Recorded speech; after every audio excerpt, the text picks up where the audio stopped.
up, Brady! Ah! Let's go!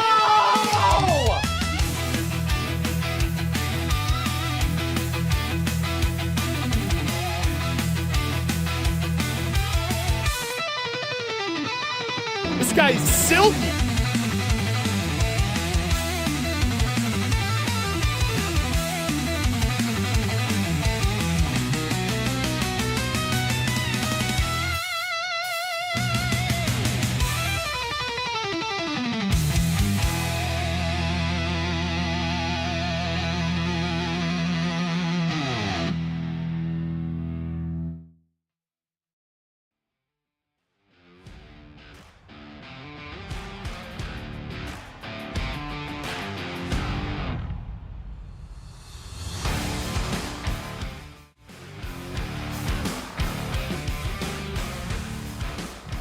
Welcome back in to Chicago Hockey Radio.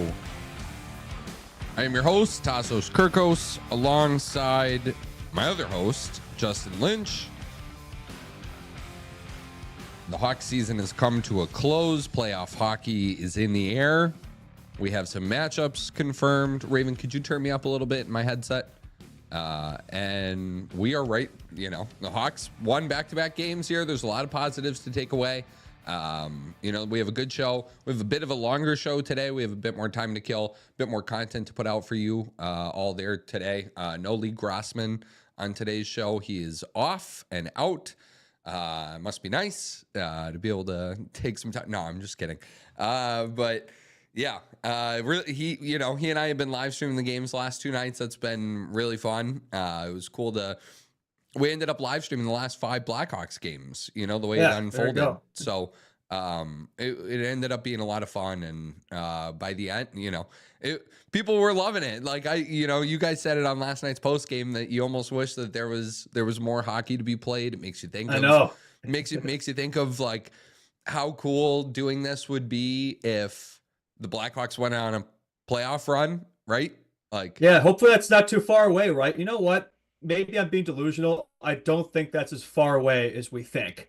I'm not saying it's going to happen next season. I think that'd be wishful thinking, but there are a lot of people I've seen all season are like, oh, the Blackhawks are miles away. This rebuild's going nowhere. It's going to be a long time till we see the Blackhawks back in the playoffs.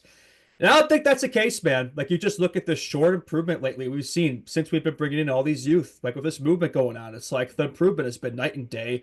It's just a couple of games, but man, is that just a perfect way to end this Blackhawks season. Back-to-back wins on the road in Canada. You couldn't script it any better. Bedsy Nazar going off. We're going to see that all year next year. There's a lot of positive takeaways to take away from this season. Even though it wasn't the year we wanted, I think there are definitely some for sure. You could see the future. You could see the vision. You could see the plan. You could see the framework kind of starting to come together here. And I think there's a lot to be excited for this offseason and going into next year for sure. Yeah. We are going to welcome on Trey Emery Matthews in the second second hour of the show today, the NHL hour of today's show. And we are going to probably welcome in Victoria Matiash too from ESPN. And we'll talk to her too in the NHL hour as well. So we're filling in for Lee. We're doing a good job of filling in and getting some other people in here to mix it up with us. But yeah, man, it was a really good end to a Hawks season. Good injection of youth. It makes you feel like that there's pieces here for the now for us to look at and see who can really hang at the NHL level and eventually contribute to winning at the NHL level, right? Over the course of 82. 1,000%. No, for sure. Even look at just that last play there. Look at that last 3-on-3. It was Bedard, Nazar, Renzel all on the ice. Renzel kind of created that play there that obviously got Bedsy the puck and he found Nazar. It's like the real Blackhawks driving us to victory there. We see that the last little bit of this season. It's been them who've been steering the ship, not the veterans, and that's what you want to see.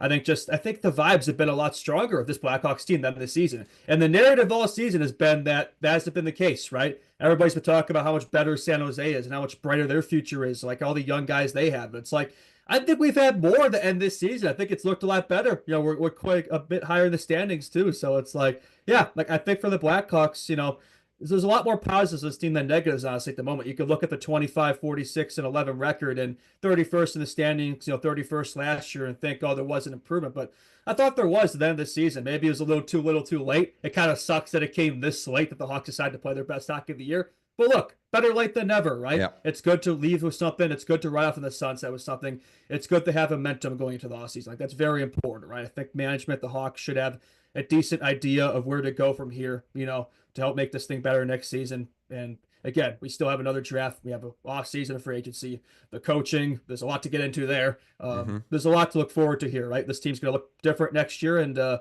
think just starting for fresh framework and a lot of data to look at back on from this past season, we're in a good position here. We're in a good position. Yeah.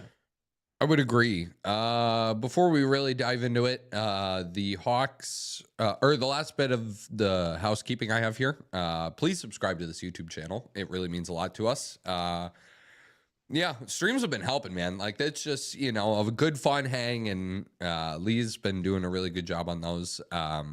And yeah, I'll try not to chirp him too much while he's not here on today's show, but yeah, no, it's been good. So please subscribe to our YouTube channel. We are streaming the games on Saturday. You'll probably get more information from us on Friday about that. What exactly that's going to look like, because we don't have a schedule yet from the NHL on the playoffs. So we can't say, well, the goal is to do 2 games on Saturday. Justin may be in for 1 or 2 of them, if he's I think down, so. Yeah. Because I will be home for Easter break for about a week. So, yeah, I'd love to definitely join for some playoff streams. And that's going to be a lot of fun. The Blackhawk season might not be over, but CHR content certainly isn't. If anything, it's going to be ramped up during these playoffs. So, we're not just a Hawk show, we're an NHL show. So, yeah, definitely stick around for that. I think a lot of people might have thought that the show was over, because I think a lot of people might have thought. I was even getting some messages like, oh, hell of a season. I'm like, the season's not over, man. Me like, too. Maybe my Beoc meme is a Hawk season's over, but certainly not CHR season. So I'm not really sure what they're talking about there. But I appreciate it. Like, thank you for all the messages. And the post game season is over. And that's kind of sad. Our last post game of the year last night, and we won't see another one until next October for the Blackhawks. So that was pretty bittersweet. Well, look, we still have plenty. I think even during these playoffs, we're still going to have Hawks stuff to talk about as news drops, right? As we get more information about this offseason, this thing. So we're still going to have Blackhawks stuff to talk about. Don't worry about that. Yeah. Yes, there will always be time for the Chicago Blackhawks. Yes, sir. It is Chicago Hockey Radio. So yes. Yeah. So yeah. Follow us on Instagram. Tell a friend. Tell your friend to tell your friend to tell a friend. Man, I need to lock in here. I need to lock in here. Yeah, tell your friend to tell a friend. It means a lot. It really, spreads the word. We're doing different things. We have different ideas. All the social media stuff that, we've been cooking up in here, and other stuff like that. We're gonna, try more ideas like those bags, or maybe even try the same idea again, on a larger scale. But yeah. Tell your friend to tell a friend. Leave a thumbs up, or hit the thumbs up button on this video if you're watching right now, and leave a 5-star rating and review on Spotify and Apple Podcasts. Thank you very much. Okay. I don't know. I personally want to have. I want a lot of this to be big picture. Big picture. I mean, we could talk about the games. Like, there are some nice moments, obviously, from the games. Ryan Green makes his debut. The Ivan Demidov debut, we could probably talk more about. Overshadowed by Frank the Tank. Those are topics that we could also probably bring up in the NHL hour, maybe with some of our guests too, of just, maybe what you think the ceiling of this guy is. Yeah, but I just, I'd love, and we'll hear more from the players and coaches, and probably Kyle Davidson himself at the locker room clean out tomorrow. And, we'll dissect that all on Friday's show as well. Friday's show is going to be, today's show and Friday's show are packed. Yeah, especially Friday, because we're going to be breaking down those exit interviews, as you said. So it's kind of going to be like a Blackhawks State of the Union type of episode, right? Just kind of closing out the season, recapping it all. But really, it's going to be a playoff preview too, because by that point, the regular season will be over. I have all the matchups determined. It'll start the next day, Saturday. So yeah, Friday's show is going to be jumping. Not that today won't be, but Friday, if you're enjoying today, you're really going to enjoy Friday. Yeah, I agree. So, I don't know. Like, where do you want to start? Do you want to get? Do you Yeah, want to let's get? probably just clean up the games, right? Then Yeah, we could get into big yeah. picture stuff. But I just think it's cool with both of them, the duality, like how they both ended. Like one of them is shootout winner from Frank Nazar, and then another one is overtime winner from Frank Nazar. Like both in extra time past 60, which if you've been watching this Blackhawks team all season, you've known this team hasn't been very good in overtime and shootouts all year until the very end. So consecutive wins too. We've not seen that many times. I think you could probably count on one hand the amount of times we've seen that all year. So that's cool. It's against two teams who weren't slouches either. Like both these teams, well, one of them for sure will be in the playoffs. We'll find out about the other one, right? Hopefully the Blue Jackets can play spoiler there. But no, I just think with both of them, like the perfect way to end the year. I think both of them, like maybe we could start with the Habs game, right? Like all the talk, like we talked about this, but like all the talk, all the dialogue was around Ivan Demidov, and it's funny.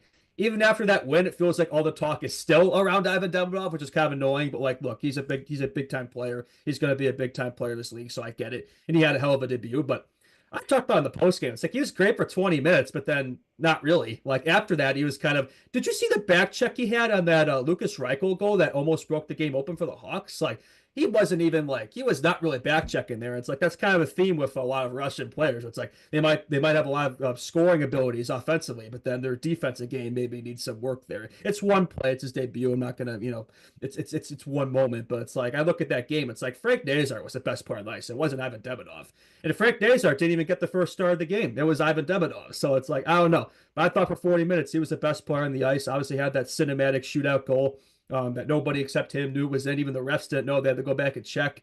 That was just such a cool game, man. The atmosphere in the Bell Center and all that, and the Hawks showed out. I said it before in the post game. That's a game we could look back on. That could be a turnaround type of game. And there are a few Hawks people who are also echoing those statements too after I said it. So, but yeah, I think just both those games are great, but especially the Canadians one. Like that was just a perfect hockey game. Yeah. People are talking about Ivan Demidov taking the torch from Alex Ovechkin, and I just I won't lie. Watching I'm watching the game, streaming it with Lee. Like that first period, I definitely was like, this guy's gonna be incredible. I was like, this guy's gonna be, the next Connor McDavid. Like he'll be better than Kaprizov, like better than some of these guys we're talking about, like maybe like a Kucherov level. Yeah, I could see Kucherov, Kaprizov. I don't know. You're almost saying McDavid there. I don't know about that. Well, one, like somewhere in between those two. Yeah, you know Kucherov, Kaprizov, like he was breaking records in the KHL under 20 that those two set. So he could definitely be a Kucherov, Kaprizov type of player. Like not quite maybe generational, but like super good franchise type of player. Right? He could definitely be that. There's a reason that was the guy I wanted last year, but that's okay. Like already party, I'm happy with him. He's going to turn out fine. So, but yeah, he's going to be a good player for them. You could see it. And if they make the playoffs, they still got to do it. It's in their hands. But if they do, like he's going to be an X factor type of guy for them, kind of like what Cale Makar was when he played his first games in the playoffs with the Avalanche back in the day. I know he's had a couple under his belt, but probably a good thing for him too to get a couple regular season games under him, and then so if your first game is in the playoffs. So if it is, we'll see. They still got to punch their ticket, right? Yeah. Yeah. They have an opportunity to do so tonight as they play host to the Carolina Hurricanes in their regular season finale. Otherwise, it will boil down to tomorrow and the Columbus Blue Jackets, and if they could get it done on the last day of the regular season. And, who's Columbus play? Yeah. I will find that out for you in 2 seconds. Yeah, my bad. I should know that. And the CHR, like personal friend, I know this isn't Blackhawks related, but the Calgary Flames missing the playoffs is definitely something that it's devastating. Hurts my heart a little bit. It's absolutely devastating. I think the ghost of Lee is next to you, and he's cackling right now. All season we've been hyping this up, and we almost got it. They won last night. They did what they needed to do. Unfortunately, Utah didn't lock in. They looked like the Arizona Coyotes last night and got absolutely destroyed by the Blues, who unfortunately did not choke that awesome run there, and will still be in the playoffs. So the Wild too. So the West is figured out kind of. I mean, we know the West. It's really just the East, that the last team that we got to figure out. But yeah, for the Flames, it's too bad, man. I think we're all looking forward to seeing that tattoo. And we almost got there. I know Lee was like gassing himself up, but it's like I don't think he would have expected in October that he'd be stressing this out until April, right? The Flames until game 80 there. Until so game 80. They almost pushed it to the end there. They were so close.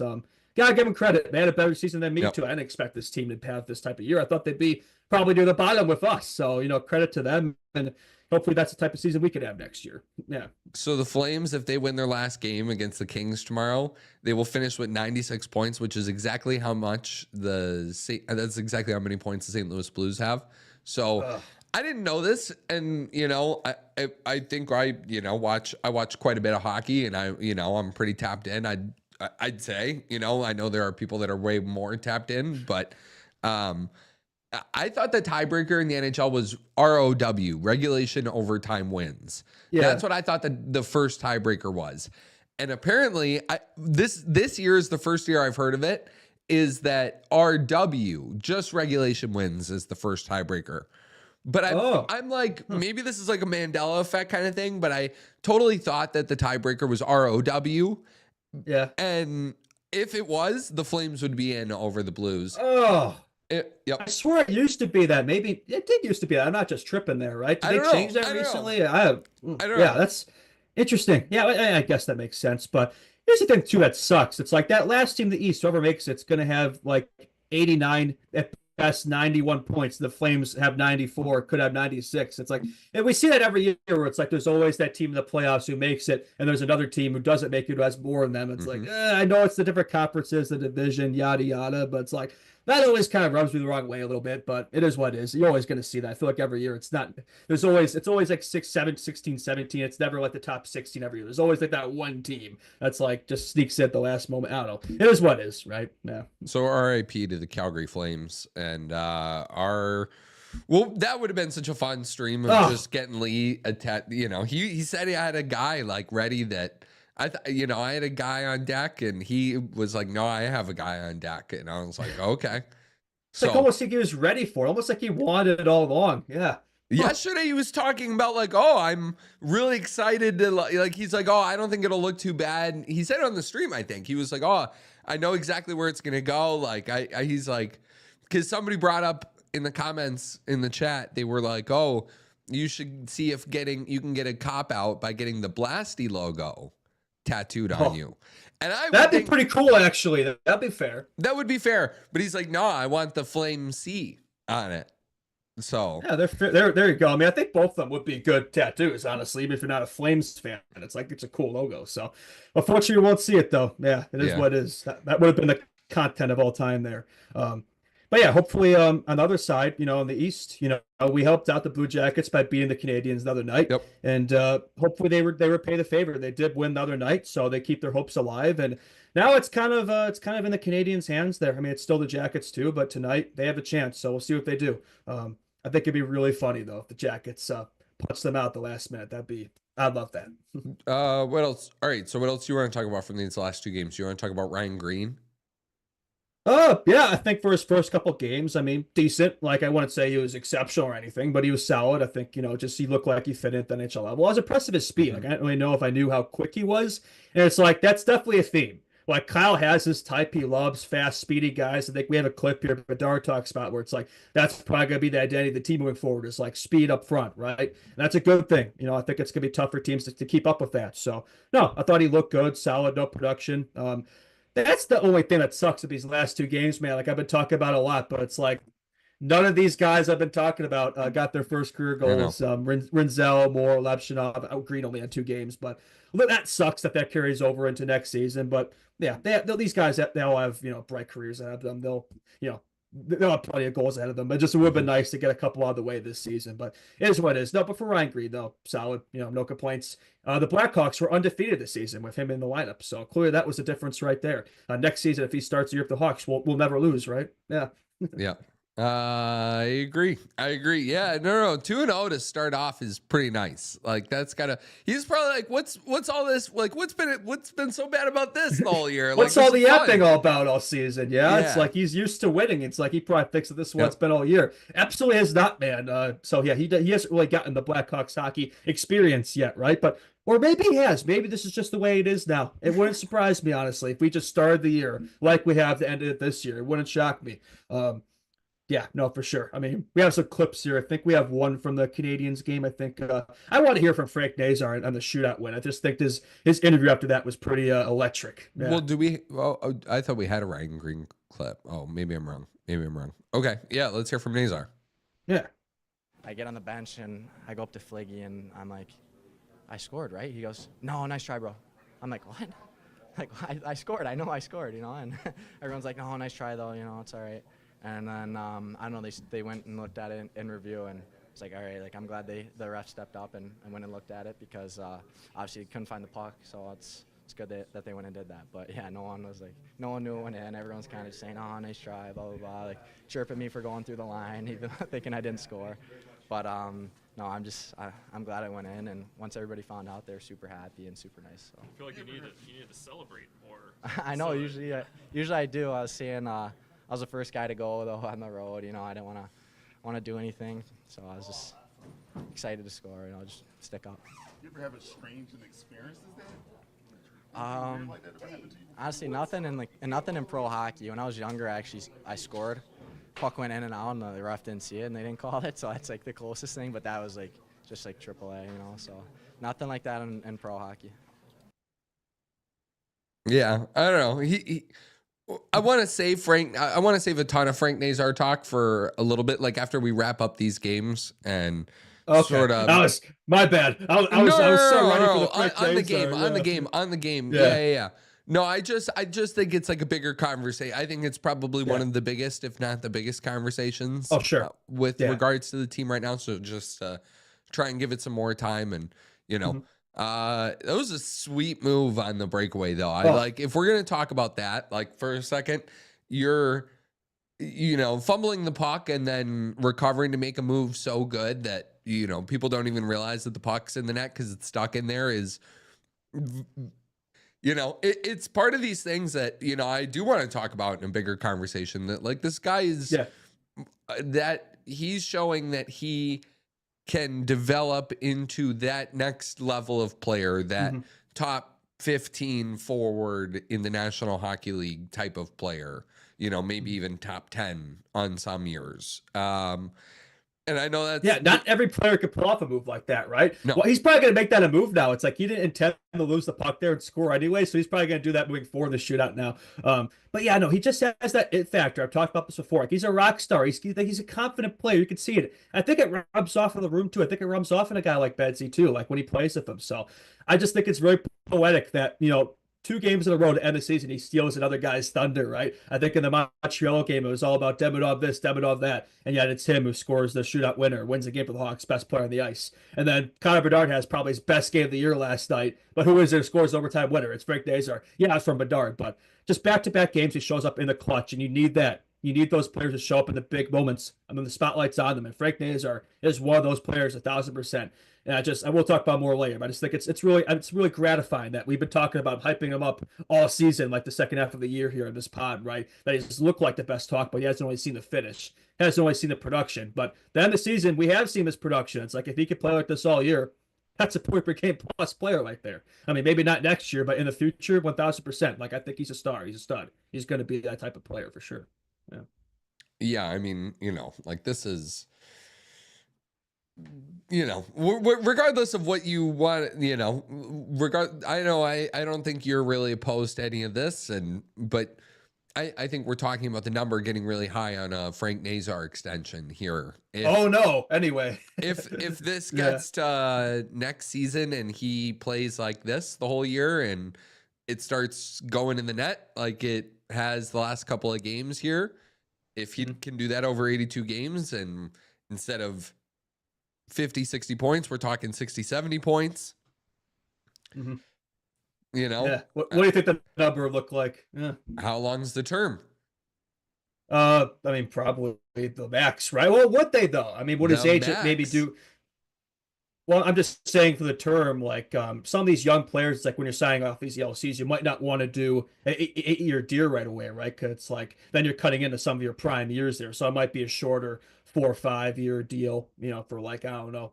I was goading Lee. I was trying to at the end of the stream yesterday, I was talking to Lee about this a little bit. just because, and people say it's a very like Toronto Maple Leaf centric mindset, but it's the way it's going, like it's the way, the Maple Leafs put themselves in some bad situations with some bad contracts, but really true, like they thought the cap was going up, like COVID happened, you couldn't really predict that, like it is like, going up now, so I think it's going to be less of a problem. Exactly. Yeah. Well, it's going to be less of a problem to sign players to those contracts. But, if you're trying to lock up Frank Nazar for 8 years, like what if he says $10 million a year? 10 million for 8 years? Next summer? Well, in that case, we don't need Mitch Marner. We have Mitch Marner at home. He's right here. We already have Mitch Marner, right? So that's what maybe I'm in saying. That case, like that, I said that in the post game where it's like, I don't know if this team like necessarily, future runs through Mitch Marner. It's like, yeah, he accelerates things, but it's like we have the pieces here, and like, I think it would just require a little more patience. Like he's not gonna become that type of player overnight. It's gonna take a little while to reach that point. So it's like if you're signing 10 million next summer, that's an overpayment, no doubt about it. Now, but down the line, that could end up being a steal.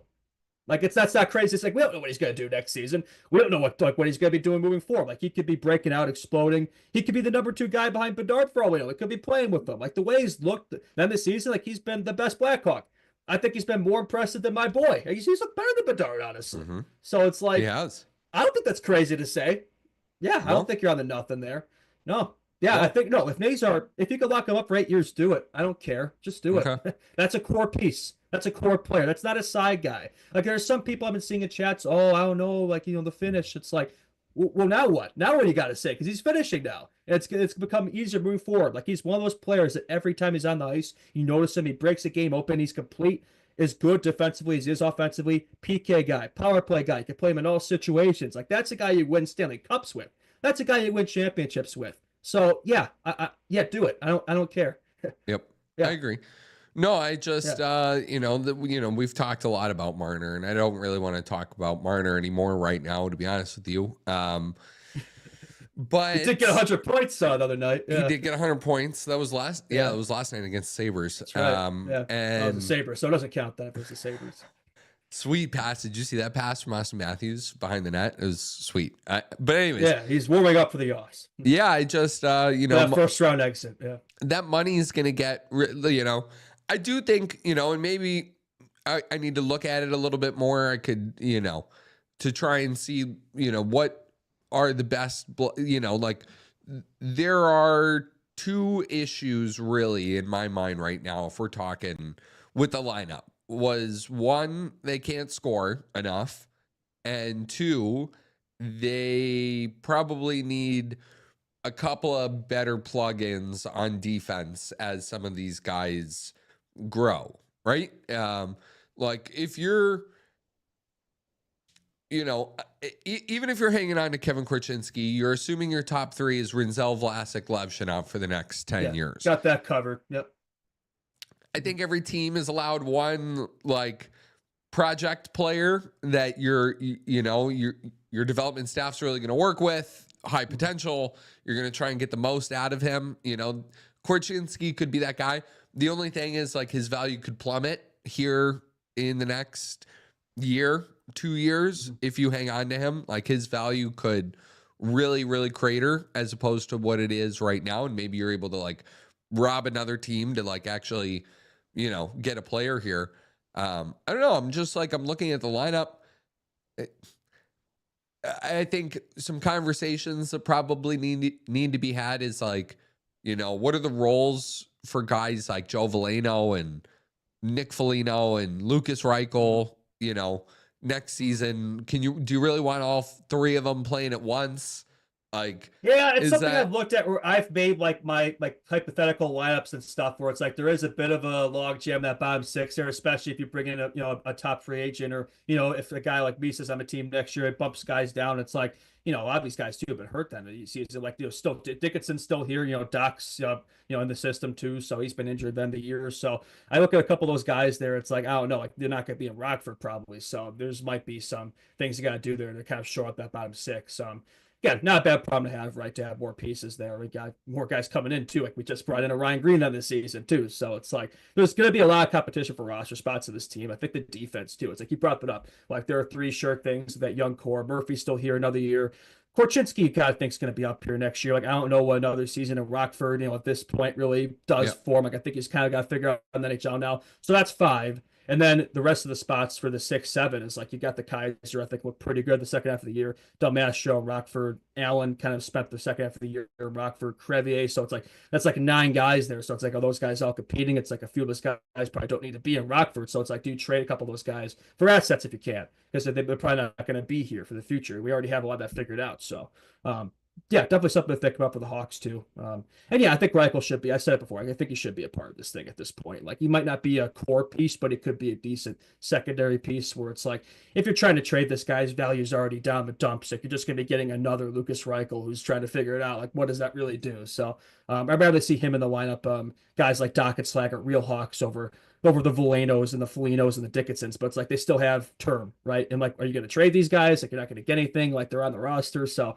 Like, yeah, so that's a question mark for the Hawks is what to do with guys like that. Like, I don't really see where Dickinson really fits in with this team next year, but he has another year in his deal. So, and Foligno's a captain, and Veleno we just acquired. He's actually looked okay. Like, Veleno's probably looked the best of that little bunch there. So, you are right on the verge of having too many players, and that's okay if you're good.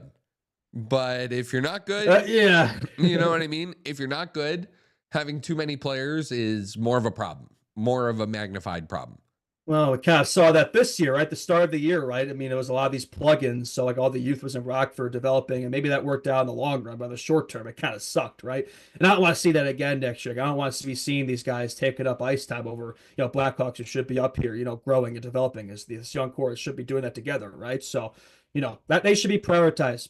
Playing the kids should be prioritized at this point. The youth movement, we've seen at the end of the season. That's been the positive this Blackhawk season. I don't want to go back on that, right? We should keep that moving forward starting next year. So it's like these guys you look at, these veterans who aren't going to contribute, you got to figure out what to do with them. The ones who could be a part of this thing, who are useful, keep them around. Yeah.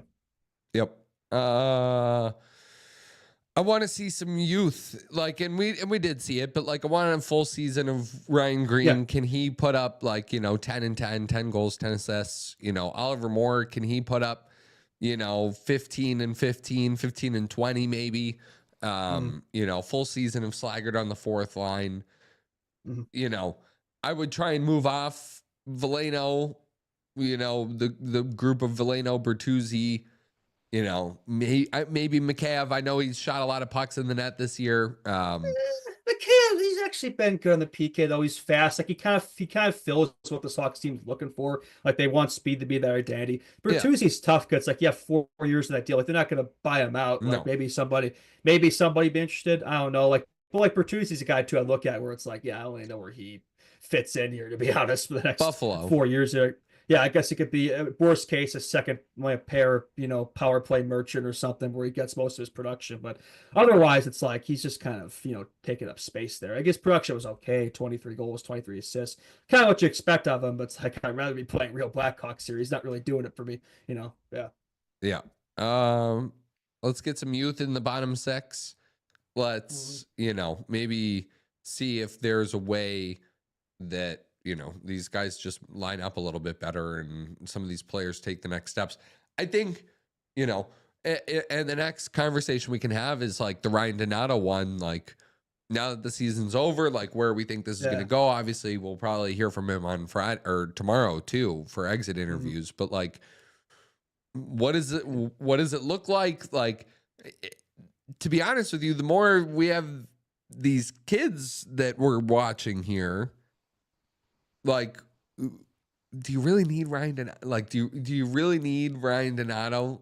Like, well, I just think it would suck though. But like, if you lose this guy for nothing, like he just had 31 goal, 31 assist season, you don't get anything for it the trade deadline, then he just walks at free agency. Like that's not really great asset management there. So it's like, but it depends what he's going to be looking for. I know the Hawks offered 3x4. So if he takes that, I'm happy with it. Like that's fair for me.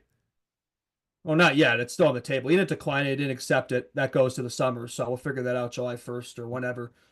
Did he But like counter we'll with see. like 4.5 or 5 or? I don't know. All I know is they didn't accept and decline, so Hmm. it's on the table still. So the fact that's on the table tells me that he's probably declined it. They're probably looking for more after the season he's had, right? I mean, he'd be making the same amount as guys like Dickinson and Foligno. It's like he's worth a hell of a lot more than those guys at this point. So he's probably gonna be looking for like at least 5. So yeah, I mean, I've looked at like I've been making rosters and stuff. And it's like some of them I look at, it's like he might not be here next year, and it's like, but at the same time, it's like he's had a great year. We've talked about though, it's like PDO. Like you really think he's gonna have another 60 plus point season? Like I don't think so. Like he's been shooting like at a ridiculous rate, right? He's been playing well, but he's also gotten like pretty lucky this year. If we're gonna be honest, like Mm-hmm. he hasn't really been this. He's had a season like this in his career, and I'm not really sure he's gonna have another one. So I don't think it's the end of the world if you lose him, but at the same time, it's like it's not a great look either. It's like then why didn't you just if you knew he was going to be gone, then why didn't you just trade him while you could and get something back for him? Like that kind of is a confusing thing for me,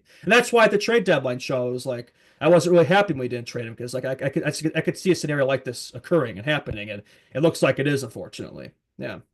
Yeah, I would be okay with keeping Donato if you were moving off of some of these other pieces, like a Dickinson, maybe a Connor Murphy, maybe a, Joe Valeno, like if you're going to move out some bodies in the lineup and you're also going to move out some money here, I think that could be a good place as long as the term isn't too big. So it's just really interesting that like a lot of this team's growth next season, unless you go out there and get a real game breaker, like the telltale sign of like if they are, is if we're talking about getting a game breaker versus getting a Tyler Bertuzzi for the team. No more of that. Like if we're you making can't. if we're making additions this offseason, it's like I said this at the post game yesterday. It's like it's game breakers. Like I don't want another Bertuzzi. I don't want another Martinez and then the Maroons and then God bless them what they did for the core and development this year and like mentoring. Like no. Like this is the youth team now. This is the kids now steering the ship. Like the vibes have changed. Like of the Sox team, I think we'll get into some clips here, but I think they've even talked about it. It's like it's a positive thing. It's a positive development. Let's keep that going. We're not going back now. A lot of these guys have proven they can play in the show. Like look at what Rinzel's been doing. And Oliver Moore you brought up. Both of them look fantastic in their 9-game stints. Like those guys should be getting the ice time. It's like I don't want to be bringing in more mid-average players who are just taking up space. They're not playing. The kids are playing better than they are. It's like, what does it do for us? Like they're not going to be here. It's like, yeah, no. I agree. I hate that. I hate saying that on a podcast. I know so we've moved you. Yeah, I agree. Yeah. Yeah. It's like I could share kind of what like a potential team could look like here. What do you got? Yeah, well, this is the thing because like I've been kind of playing around with it a little bit, right? But it's like a lot of it depends also what happens in the draft, right? So, but yeah, it's like you get lucky and like you get a Michael Misa man, he's up there with Bedsy, and then the next wing, if Marner brings, if he's an option, boom, he slots him right there. If not, Donato resigns, he could be in the top line there, one of those two. Tavo, Nazar, Burt, that line looked good then the year. I'd probably keep that the same. I wouldn't touch that line. Yeah, and then the third line, if Donato resigns, he could be the third, or if not, if he's on the first, Reichel, Moore, Mikheyev. Reichel, Moore, Mikheyev would be a decent third line, I think. And then the fourth line, I think we're probably. Justin, nobody heard you. Nobody heard you. The last little bit there. I was waving at you. It's after your third line, you cut out when you went into your fourth line. Oh, is that a me problem or is that a? It was a stream problem, I believe, but we are back, so you can continue, Justin. Yeah, I don't know where I was. So third line after you read your third line. Yeah, so the fourth line is a bit of a log jam, right? Like the Dickinson, Foligno, it's like you're kind of stuck with these guys, right? Dickinson, maybe you can move on from. Foligno's got the C. Like he's been a good leader for the room. Happy to have him for the last year. And then the last spot there, it's like it's one of Slag or Doc.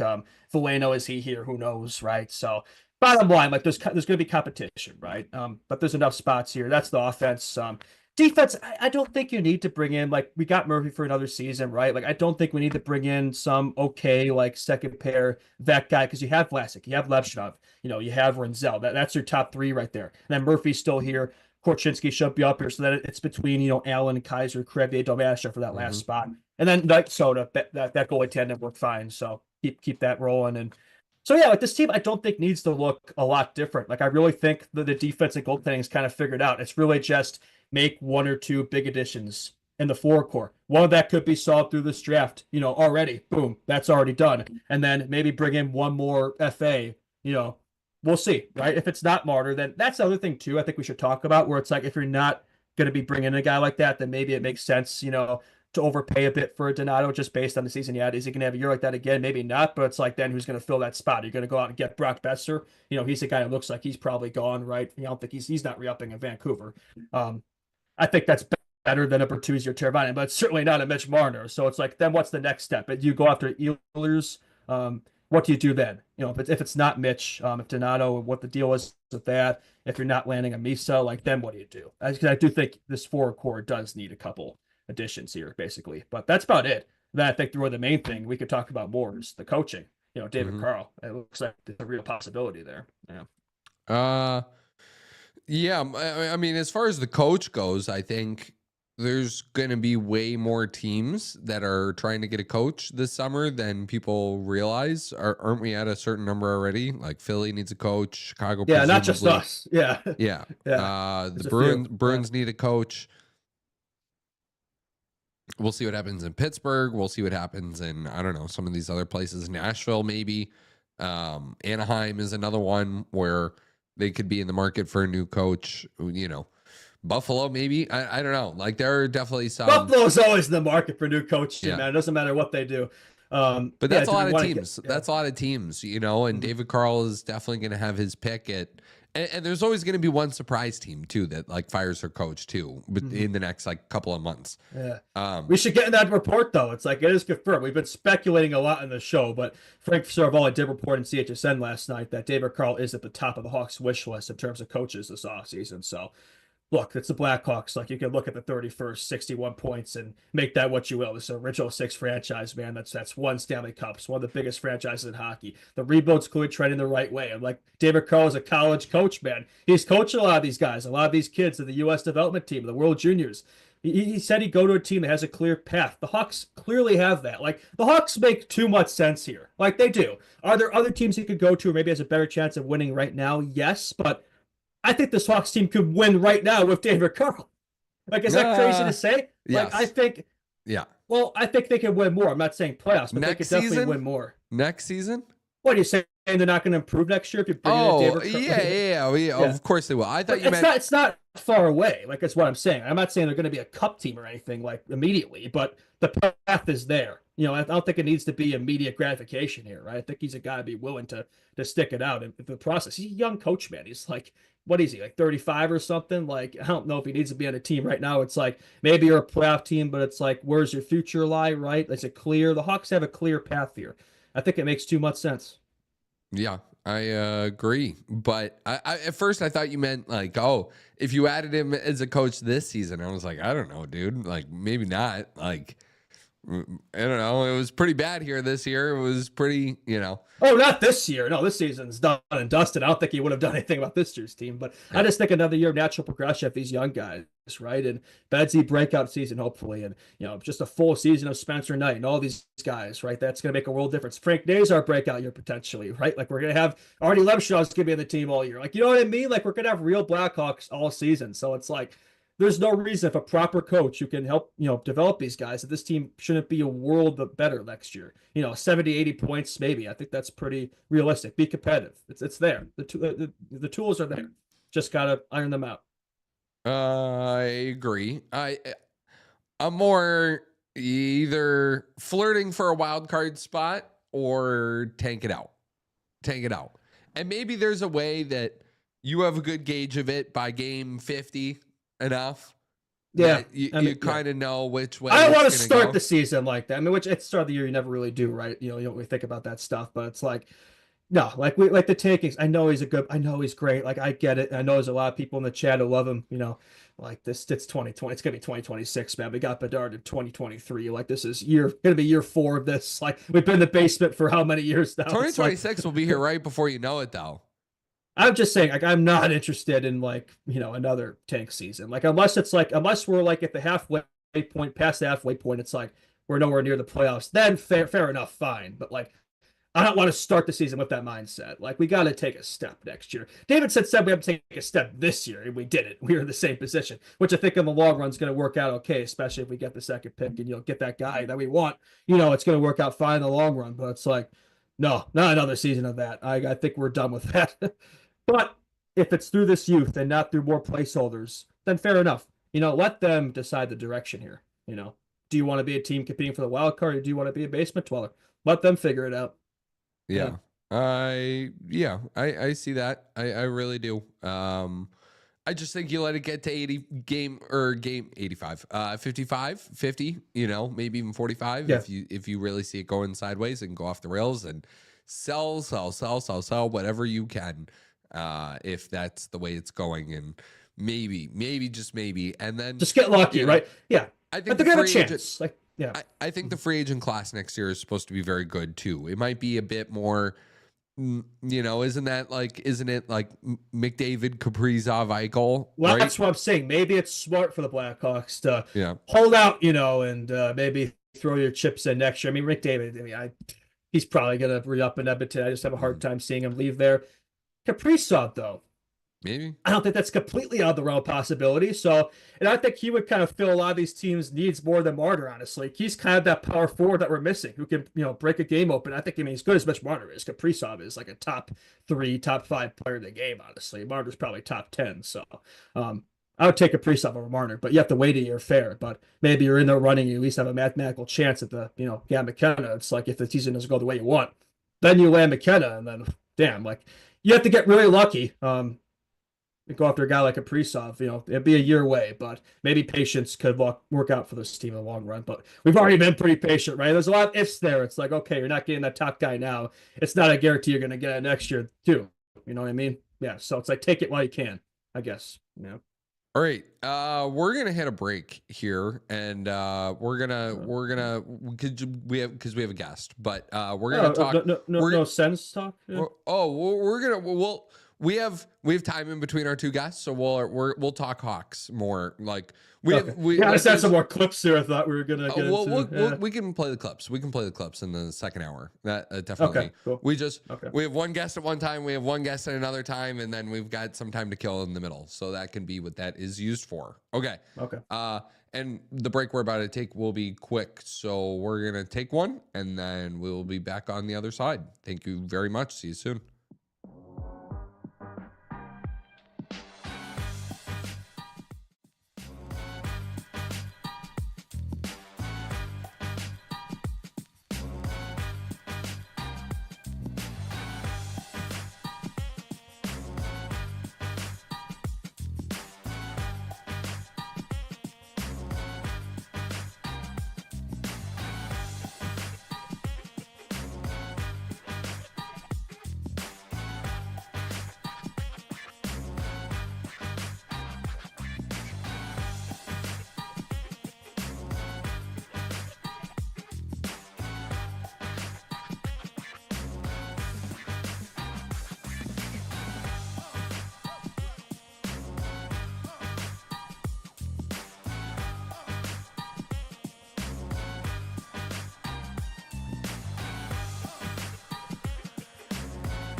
All right, back to the show. Chicago Hockey Radio. Justin Lynch, Tassos Kirkos, Raven Gasser, and along for the ride, Trey Matthews. We're going to talk about the Devils here to kick off the NHL hour.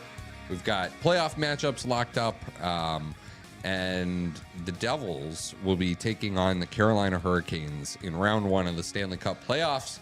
Welcome back to the show, everybody. Welcome to the show, Trey. How are you today? I'm doing great. How about yourself? Good.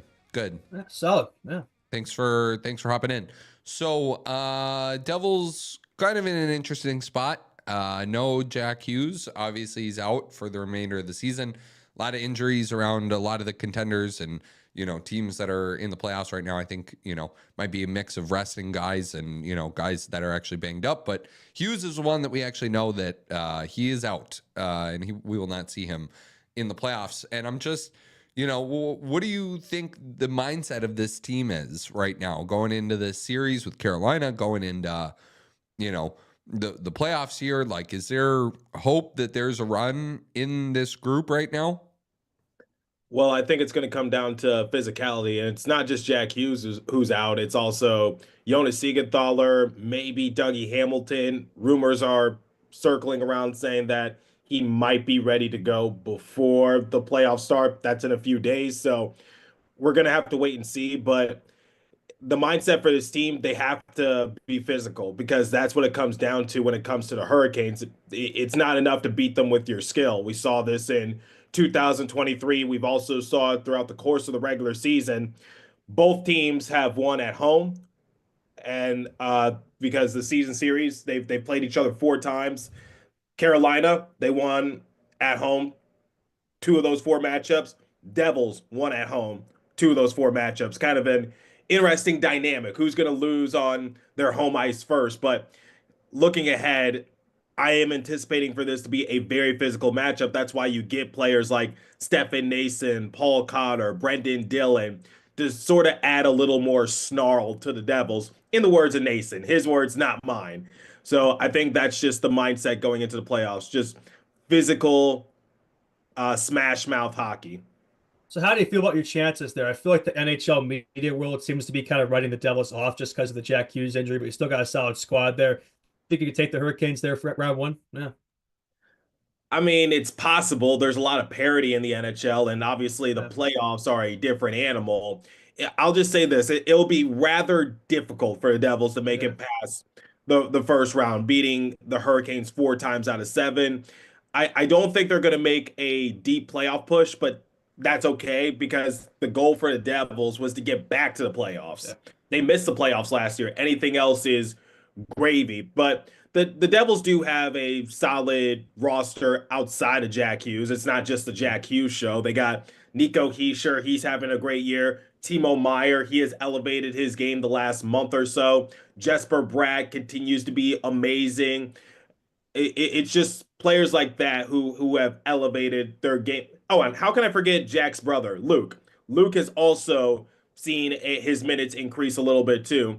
So I think the Devils have seen a lot of improvement throughout their roster, and you love to see it. I also think it speaks to Sheldon Keefe's ability to adapt because he was in a peculiar situation last playoffs when he was missing William Nylander and Austin Matthews for certain games, and the Maple Leafs still challenged the Bruins to 7 games. They didn't win it, but the fact that they took it to 7 without Matthews and Nylander at some points, I think Sheldon Keefe deserves more credit for his ability to adapt. So we'll see what happens. A lot of parts I want to dive in with you there on, but Jesper Bratt, is he the most underrated player in the NHL now? I feel like we had that title for Sasha Barkov in Florida for a little while, but I feel like the more you say a player is the most underrated player, the less underrated they're not they really become. Underrated anymore. Yeah. And I think Barkov's maybe crossed that threshold. Is Bratt the guy now? Well, let me ask you this. Did you know that he currently holds the record for most assists in a single season by a Devil? Wow. No, I did not. No, absolutely not. So I guess that answers the question. Yep, there we go. So it feels like we've been, but it's not just you guys. I feel like everybody's been having that discussion the last few years. I think Jesper Bratt is very underrated. He was an all-star last year. He deserves a lot more credit and respect for what he's been able to do with the Devils. And honestly, obviously it's not going to happen this year, but we might have to have a discussion. Can he become the first Devils player to crack 100 points in a season? It's always been Jack Hughes, but what it comes down to Jesper Bratt is availability. Jesper Bratt has played in 82 games last year, the season before. We're live, right? Yeah, yeah. Oh yeah. Okay. So the Devils will play the Red Wings later tonight. I'm not sure if Sheldon Keefe will hold him out due to rest, but if he doesn't, then Jesper Bratt has played in 82 games for 3 straight seasons, and he's steadily improved. So he might become the first Devils player to eclipse 100 points. So you brought that up with Jack Hughes, right? Feels like every year he's having injury problems. Is that a concern for you? Does that worry you at all? Is that something like what's got to change there? Yeah. He's got to stay healthy. Yeah. I mean, I don't really know. Like, there's no Yeah. rocket science to it. Yeah. It was a freak accident against Vegas. Then it was a freak accident last year. It started in St. Louis when he took a similar hit because he dealt with a few injuries last year. He went crashing into the boards in St. Louis. He was sidelined for a good amount of time.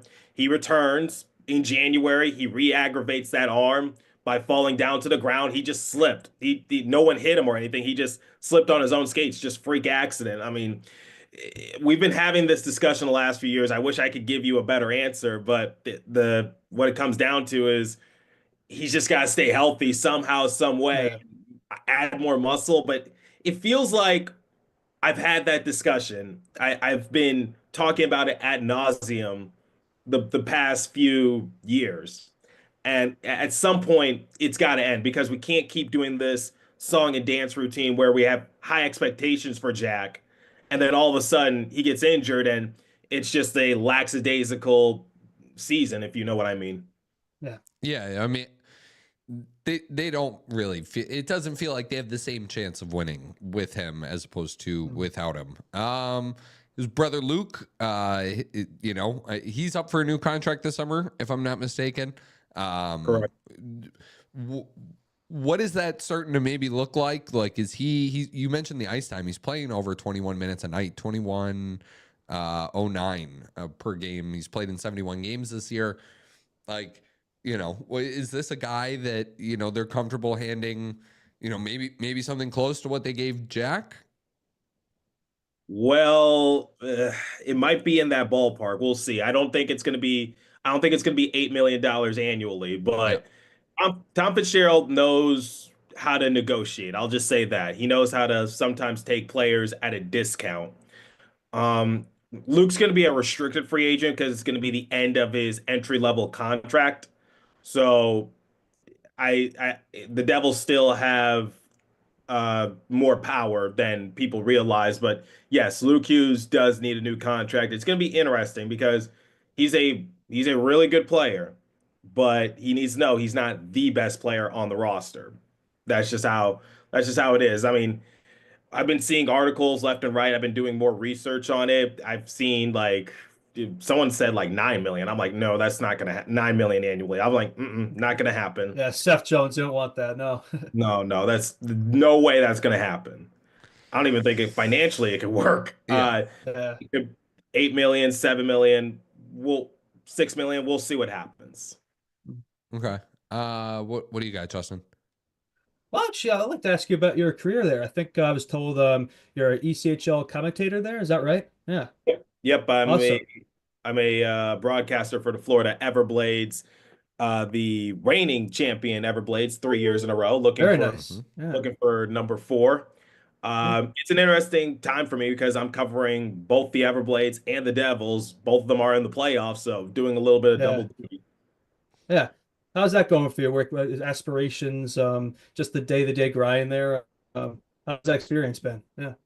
It's been great, and they've been very understanding of what I do with the Devils. I told them right from the very jump, look, there's going to be days in which I'm traveling to cover Devils. In fact, I'm anticipating to travel back to New Jersey within the next few days to cover the playoffs once they come to town. So it's definitely an interesting time period. I enjoy it. It's a lot of work. It's a lot of mileage, and I think it's Yeah. getting to a point where I need a travel agent. But I'm enjoying it. Awesome. Yeah. So we had another ECHL play-by-play friend of ours on the show last week, Rudy Hodgson for the Cincinnati Cyclones. I asked him what goes into making a good goal call. Like what would you say goes into the making of, calling a good goal? Just let it come out naturally. Yeah. That's the thing. Don't talk Force too it. much. Yeah.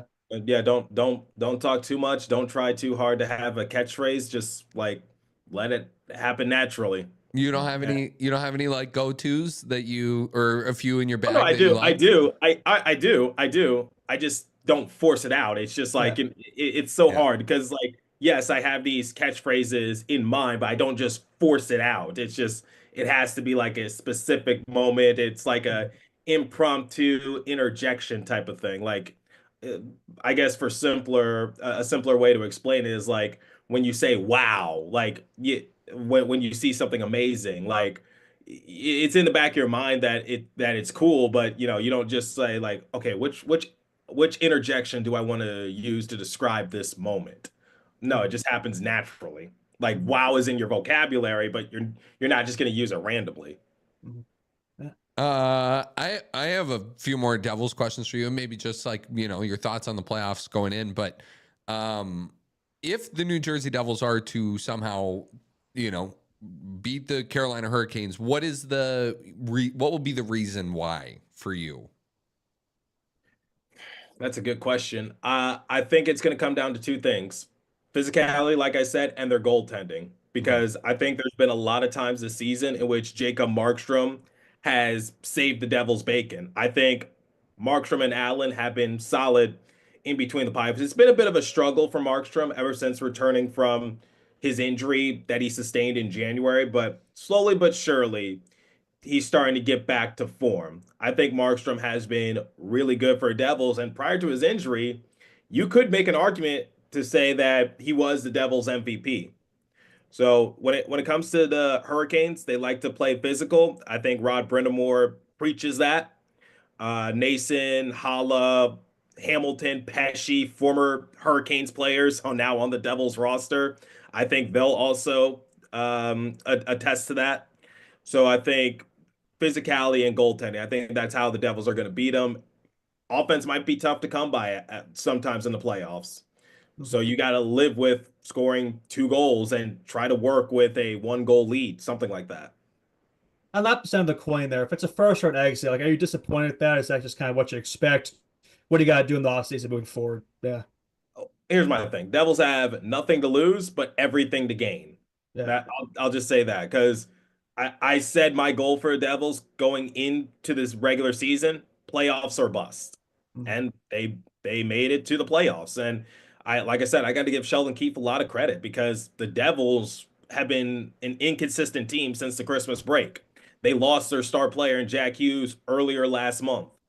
They've lost other key assets, including Dougie Hamilton, Jonas Siegenthaler. They didn't make a splashy move at the trade deadline. You would think with everything that was going on with the Devils, you'd think that they were outside the playoff picture, or you would think that they were a rebuilding team trying to tank.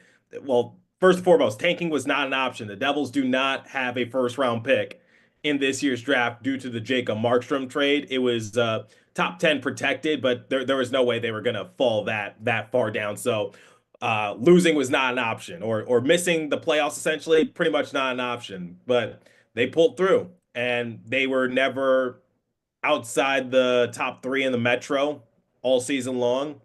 I think, like I said, Sheldon Keefe did a phenomenal job of just making sure that the Devils maintained their position, and they clinched a spot last week. So they know what to anticipate. They know what to expect. The pressure's off their shoulders. Now they're just going through the motions. Game 82 is tonight against the Red Wings. That's where we're at right now.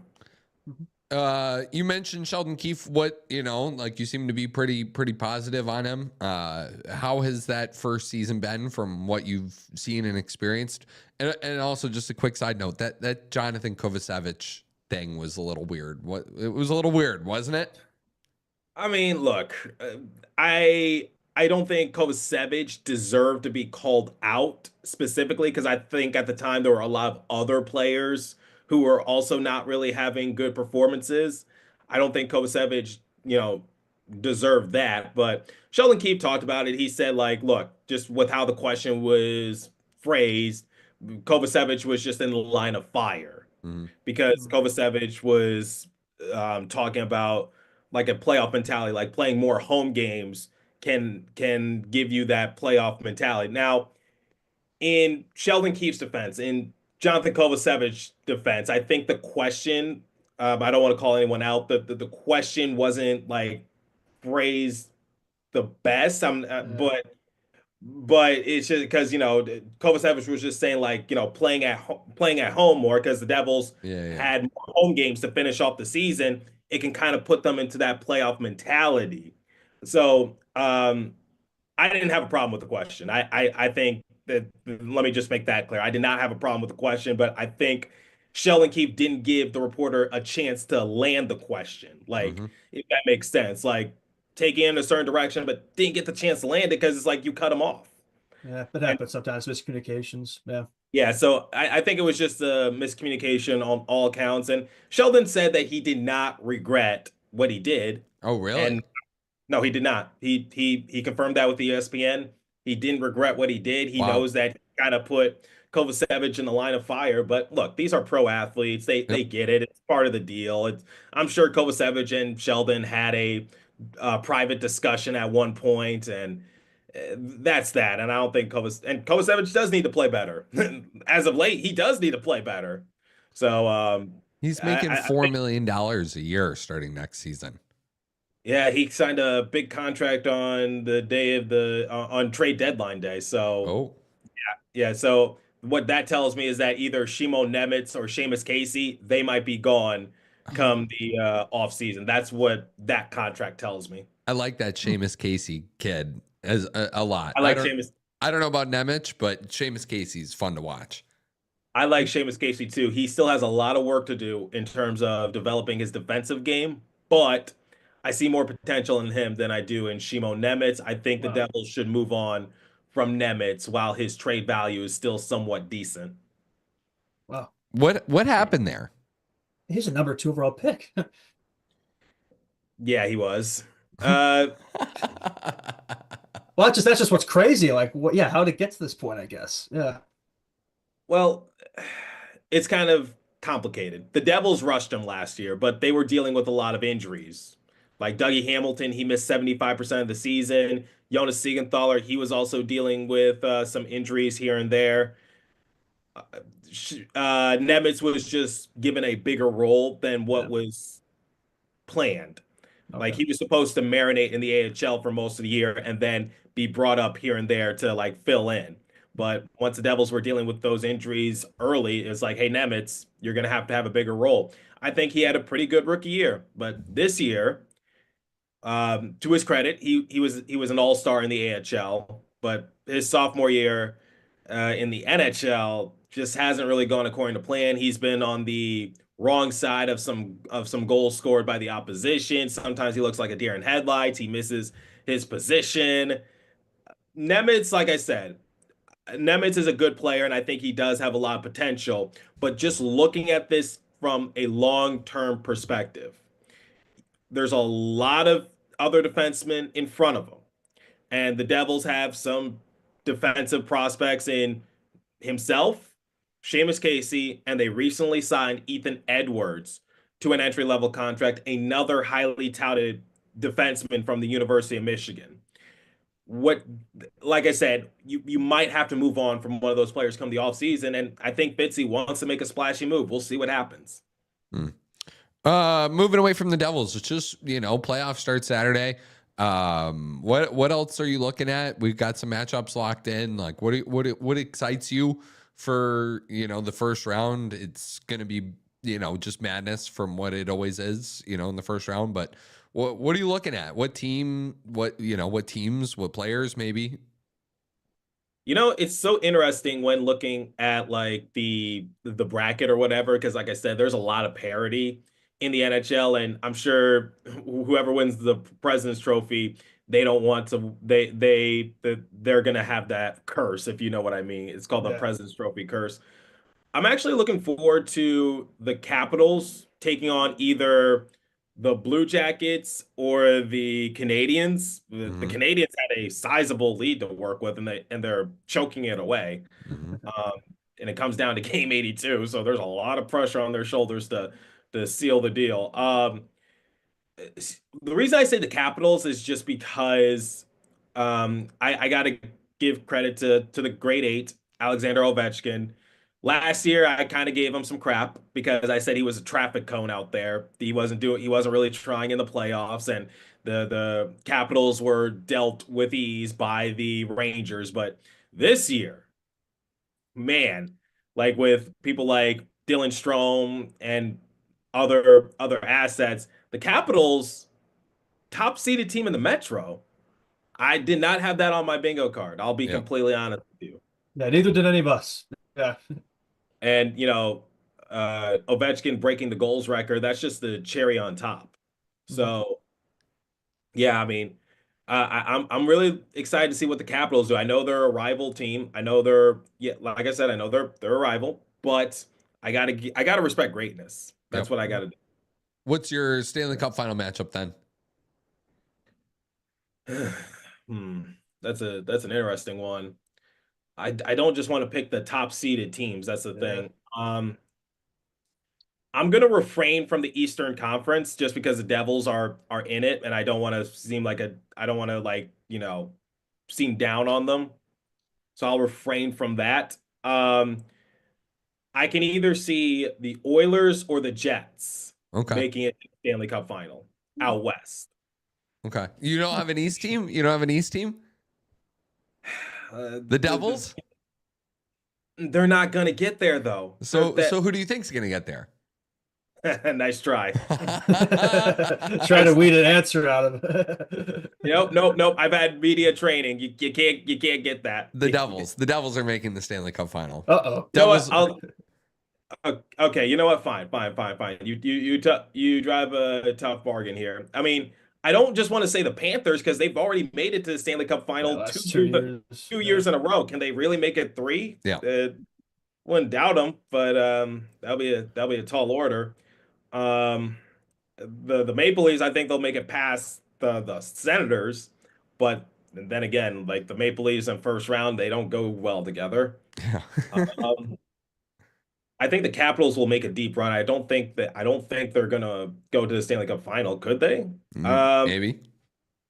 Okay, you know what? I'll go with the Panthers. I think it'll be a Panthers Jets rematch. Or no, I'm sorry, not.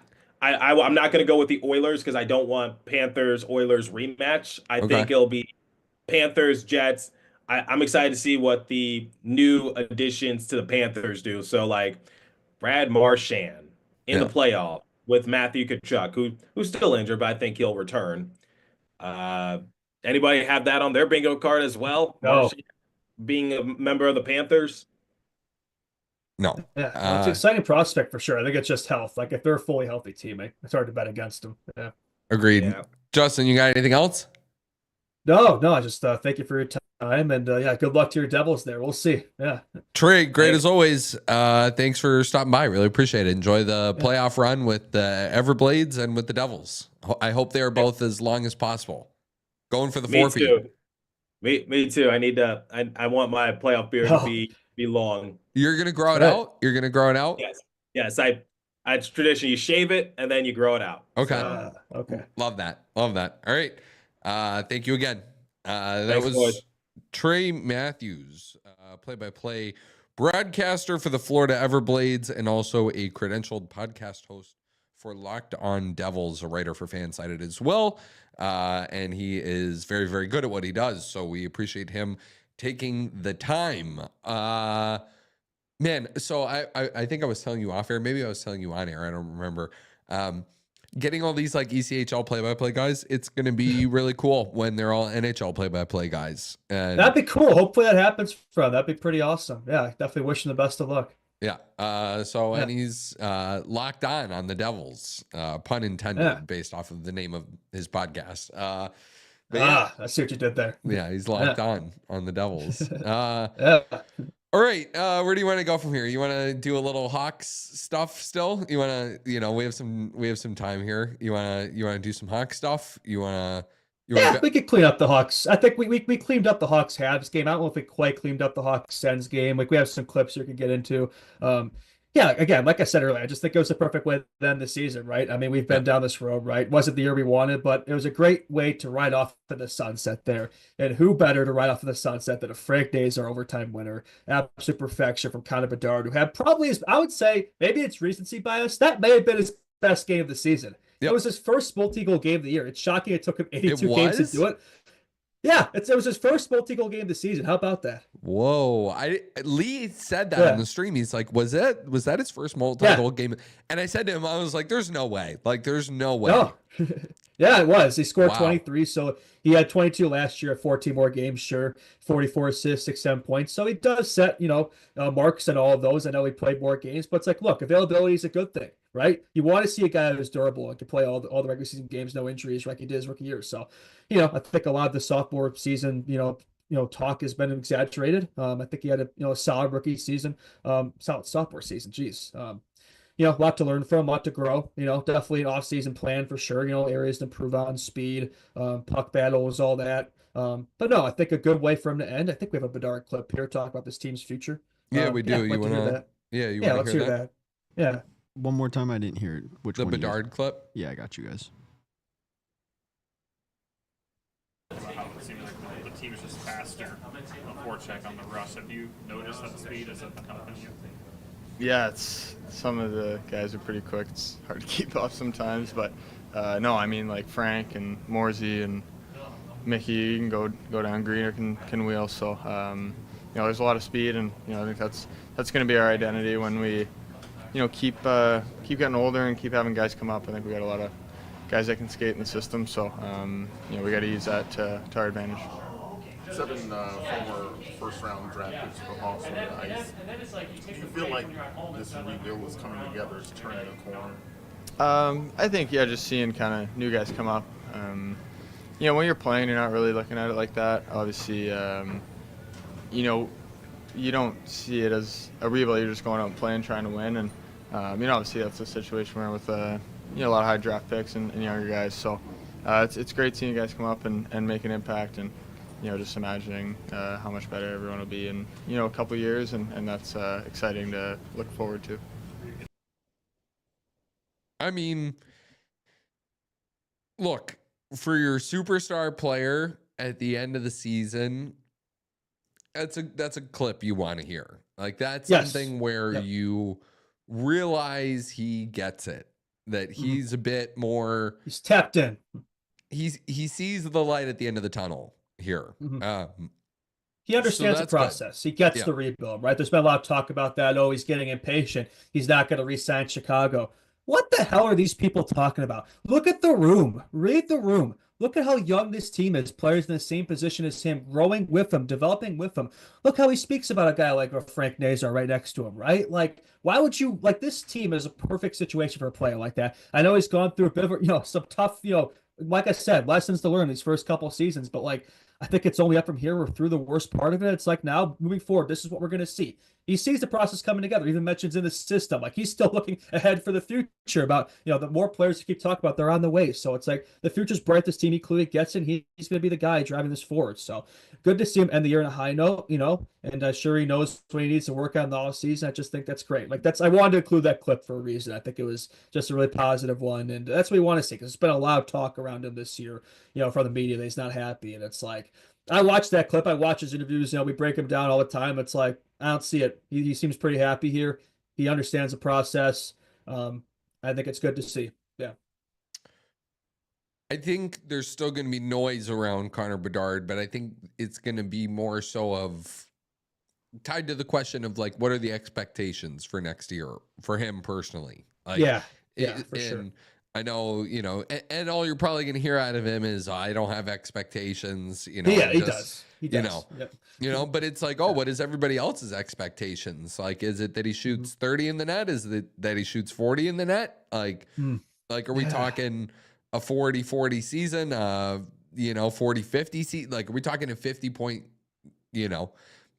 or a 90 point season? Like, what are we talking about here? Yeah, I mean it's hard to say like right now. I think we have to see what happens with this team in the offseason. But if I had to go off of just right now, just natural progression, didn't take the step we probably expect him to this year. Like I don't think it was as much a step down as we think, maybe a slight small one. But look, wasn't the season we thought, but also wasn't really for the team as well. Probably expected more improvement, didn't come. End of the season, though, we started to see it. So it's like if we're starting the year like this, on this trek, right? Develop chemistry with these young players, in the same position as him. Like, no reason he should have a better year next year. I think he has a lot of incentive. I brought this up before, right? Like that's the last year of his ELC. He wants to get paid, I'm sure, right? Like there's a lot of incentive for Bedsy to have a hell of a season next year. This team improves the way we think, the way it's possible. Like there's no reason he couldn't have a breakout season next year. At least a point per game, 90 plus. Not out of the realm of possibility. Like I think after this season, I wouldn't change my perspective. 90 there. plus. I'm saying it's possible. I'm not saying he's going to do it, but it's possible. I would bank it like worst case, like he's got to be a point per game next year. I don't think he can have another season like this. I don't think he is going to have another season like this. Like I feel, like this has happened before for a lot of young players. The second season doesn't always go the way you think, but I think you're going to see a Bedard next season who's going to look a lot different, right? I think he's going to be pretty motivated, pissed off with how this season went, and I think he's going to shut a lot of people up. That's what I think. I agree. I think he seems poised to take that next step. It's just, got to do it for 82 games. Consistency, like that's what we got to see out of him next year, right? He did go through when he was hot, like he was as hot as he was his rookie year, but it's like he went through there are two main droughts, right? He went through that gold drought under Richardson. He went through that drought post Four Nations. Like no more droughts. Like he's got to be more consistent next year. Got to have more games like last night. That was a dominant game. Like we didn't really see a lot of dominant games from him this year. I want to see more like that because like there's games where he should be the best player on the ice. Like I don't know if we saw it enough. We did last night. I thought he was the best player on the ice. Like that's what we saw last game. Like that's what he should be on a consistent basis. I think he's fully capable of doing it. So yeah, next year that's what I want to see. Bedard. Yeah. All right. Do you want to hear from the coach or the goalie? Let's get one more. I don't know if we need to hear both of them unless you want to. Like, I think the chat's probably gonna call for this. Might be the last Sorensen clip we get. I mean, I guess exit interviews we might get one more, but while he's still here, let's get another Sorensen clip in there, right? Season finale win versus Sens. Let's hear from the coach. It was nice to see the winning goal count. Yeah, nice play. Yeah. Just your thoughts on tonight's performance. That's phenomenal. Yeah, thought he was. I mean, for 2 periods, it wasn't even close. Right, he kept us in the game, and then, yeah, we were a little bit better in the third, but for 2 periods, we had no business being in that game without him. How challenging maybe coming off of just the environment last night and back to back in this game, have a different feeling? Yeah, that was part of it, but it's still the last game of the year, and but that was definitely part. We looked tired. We looked mentally tired and physically tired, and they were coming at us. Had a hard time handling their forecheck. You won your last 3 road games after a long stretch of not much road successes. Do you feel like there's some kind of mentality change with that here at the end, or? Throw away this game, I guess, right? Because it wasn't really. But I think overall, the last couple of road games have been better, a little bit better with details, and a little bit not giving up as much on the road. And in Pittsburgh, that one game, obviously for 2 periods, wasn't great, but overall, a little bit better, yeah. I mean, so the Blackhawks haven't won a lot of games. They're clearly a bad team. So you could make the argument that every single game that they won is a game that they shouldn't have won. But I don't think that that's true.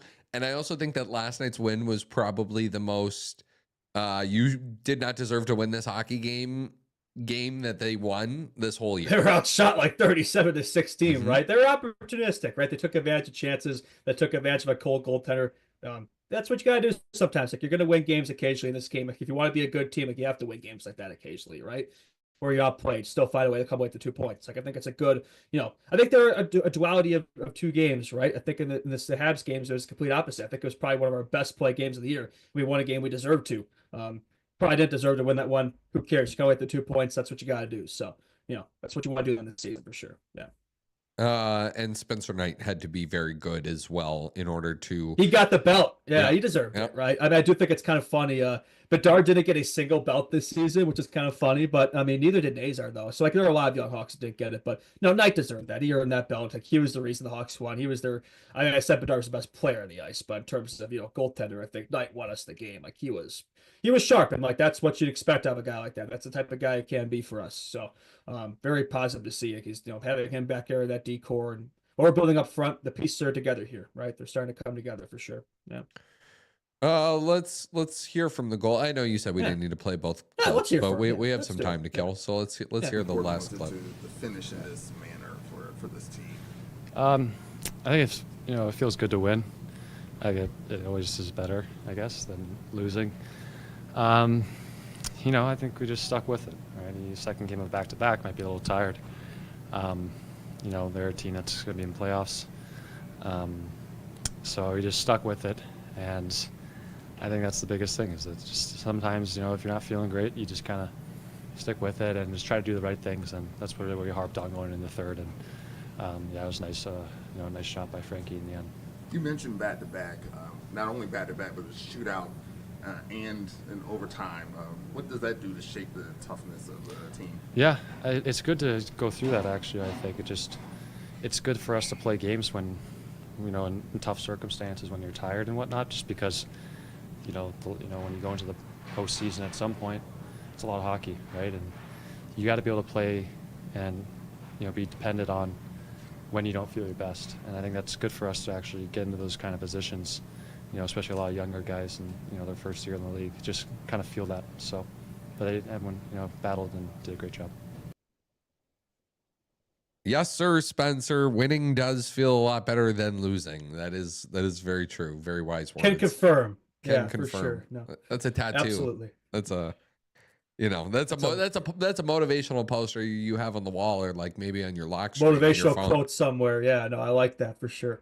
No, he's a guy too, where it's like, I just love his personality too. Like, I think he's a guy that the room clearly likes. You want a goaltender you can rally around, and he's definitely one of those guys for sure. Yeah. Agreed. Okay. What other Hawk stuff? I mean, what else do you really want to get into? We're gonna, hear some more tomorrow, get some more sound bits, some of this big picture stuff that we're talking about, maybe discussed. Yeah. We'll get some more, we'll have some more clips from some players, obviously, more of their thoughts about the season as a whole, but, where do you want to take this for the next few minutes?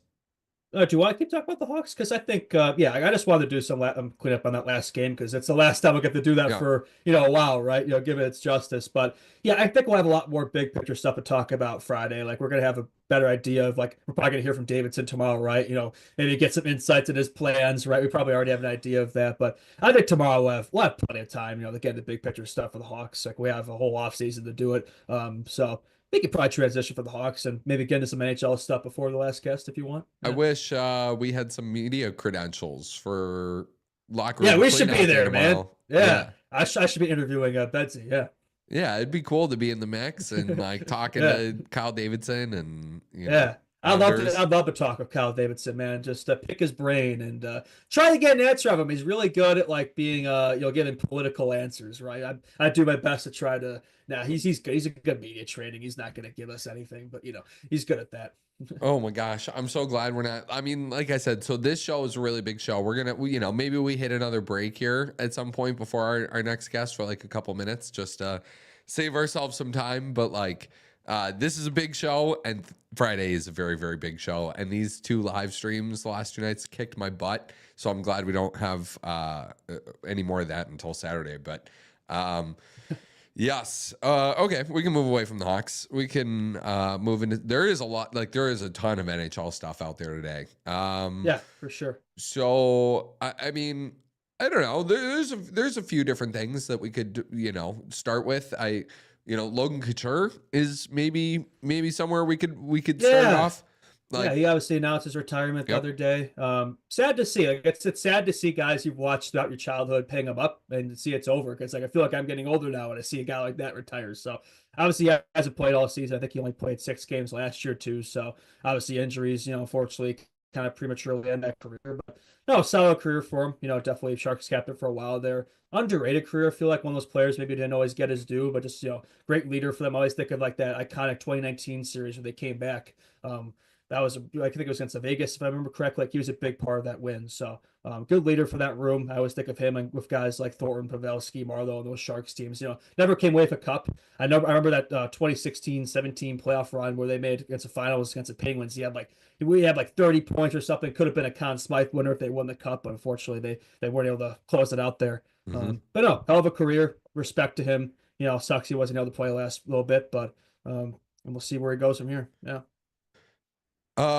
Yes, it is a shame that those teams, and I remember after Nazem Kadri left Colorado that there were reports that maybe he could be the kind of guy that they target to bring in as like a second line center, to play behind McKinnon and play in that system. And that was definitely out there, I feel like, a little bit. Yeah, man, it's just one of those guys that it sucks that he never got to win it. Yeah, no, you feel for him for sure. Probably what was it he was out with? I'm trying to look into that. I should remember what it is exactly. But I don't. I couldn't even tell you what it was. Probably something. If I had to guess, it was probably something with his hips or something. Well, we'll figure it out here. Yeah. Yeah, I will look. But yeah, really good. It just has lower body injury during off-season training. Yeah, probably hip related if I had to guess. Yeah. I mean, you need that. It's hard to play through that. Yeah, it's unfortunate. He played 116 games in the Stanley Cup playoffs. He was a good playoff guy too. Like I remember he's one of those guys who always kind of stepped up in the playoffs for sure. He was always a good regular season guy too, but definitely a guy you want in the playoffs for sure. Yeah. I think it's so crazy that we don't count like playoff games and points, but like even games, like when we're talking, that's almost a season and a half of playoff games. Yeah, but it's a different thing though. It's like that in all sports where you separate them. It makes sense. It's a different style. It's I mean, you could argue it's like more intense though. Oh yeah, I would take more like a guy like Jonathan Toews didn't always put up the numbers in the regular season, but he was always a point per game guy in the playoffs, right? He always showed out in the playoffs. Like I'll take a guy who maybe doesn't win the awards, the individual accolades, but shows up when it matters, in the clutch and those type of game sevens like that. That means more to me. I think he's one of those players. Yeah. Fifth in Sharks history, games played, fourth in points, third in goals, and fifth in assists. So not too shabby. Yeah. And he was obviously captain of the team, as was every single, borderline star that played for the San Jose Sharks. Everybody. They all were at one point, right? Pavelski was. Thornton, Marlowe. Both Thornton and Marlowe were at points too. Yeah. So they all got a crack at it, but didn't matter who was leading the helm. They never were able to quite make that next step there. Yeah. Yep. And hopefully it'll stay that way for that franchise. Yeah. And then Chris Letang, too, it was announced this morning, has had surgery to close a patent foramen ovale, a small hole in the heart. The Penguins said he will need 4 to 6 weeks to recover, will not play, obviously, in their regular season finale against the Capitals on Thursday. But, so a bit of a scary thing. This is a guy who's had...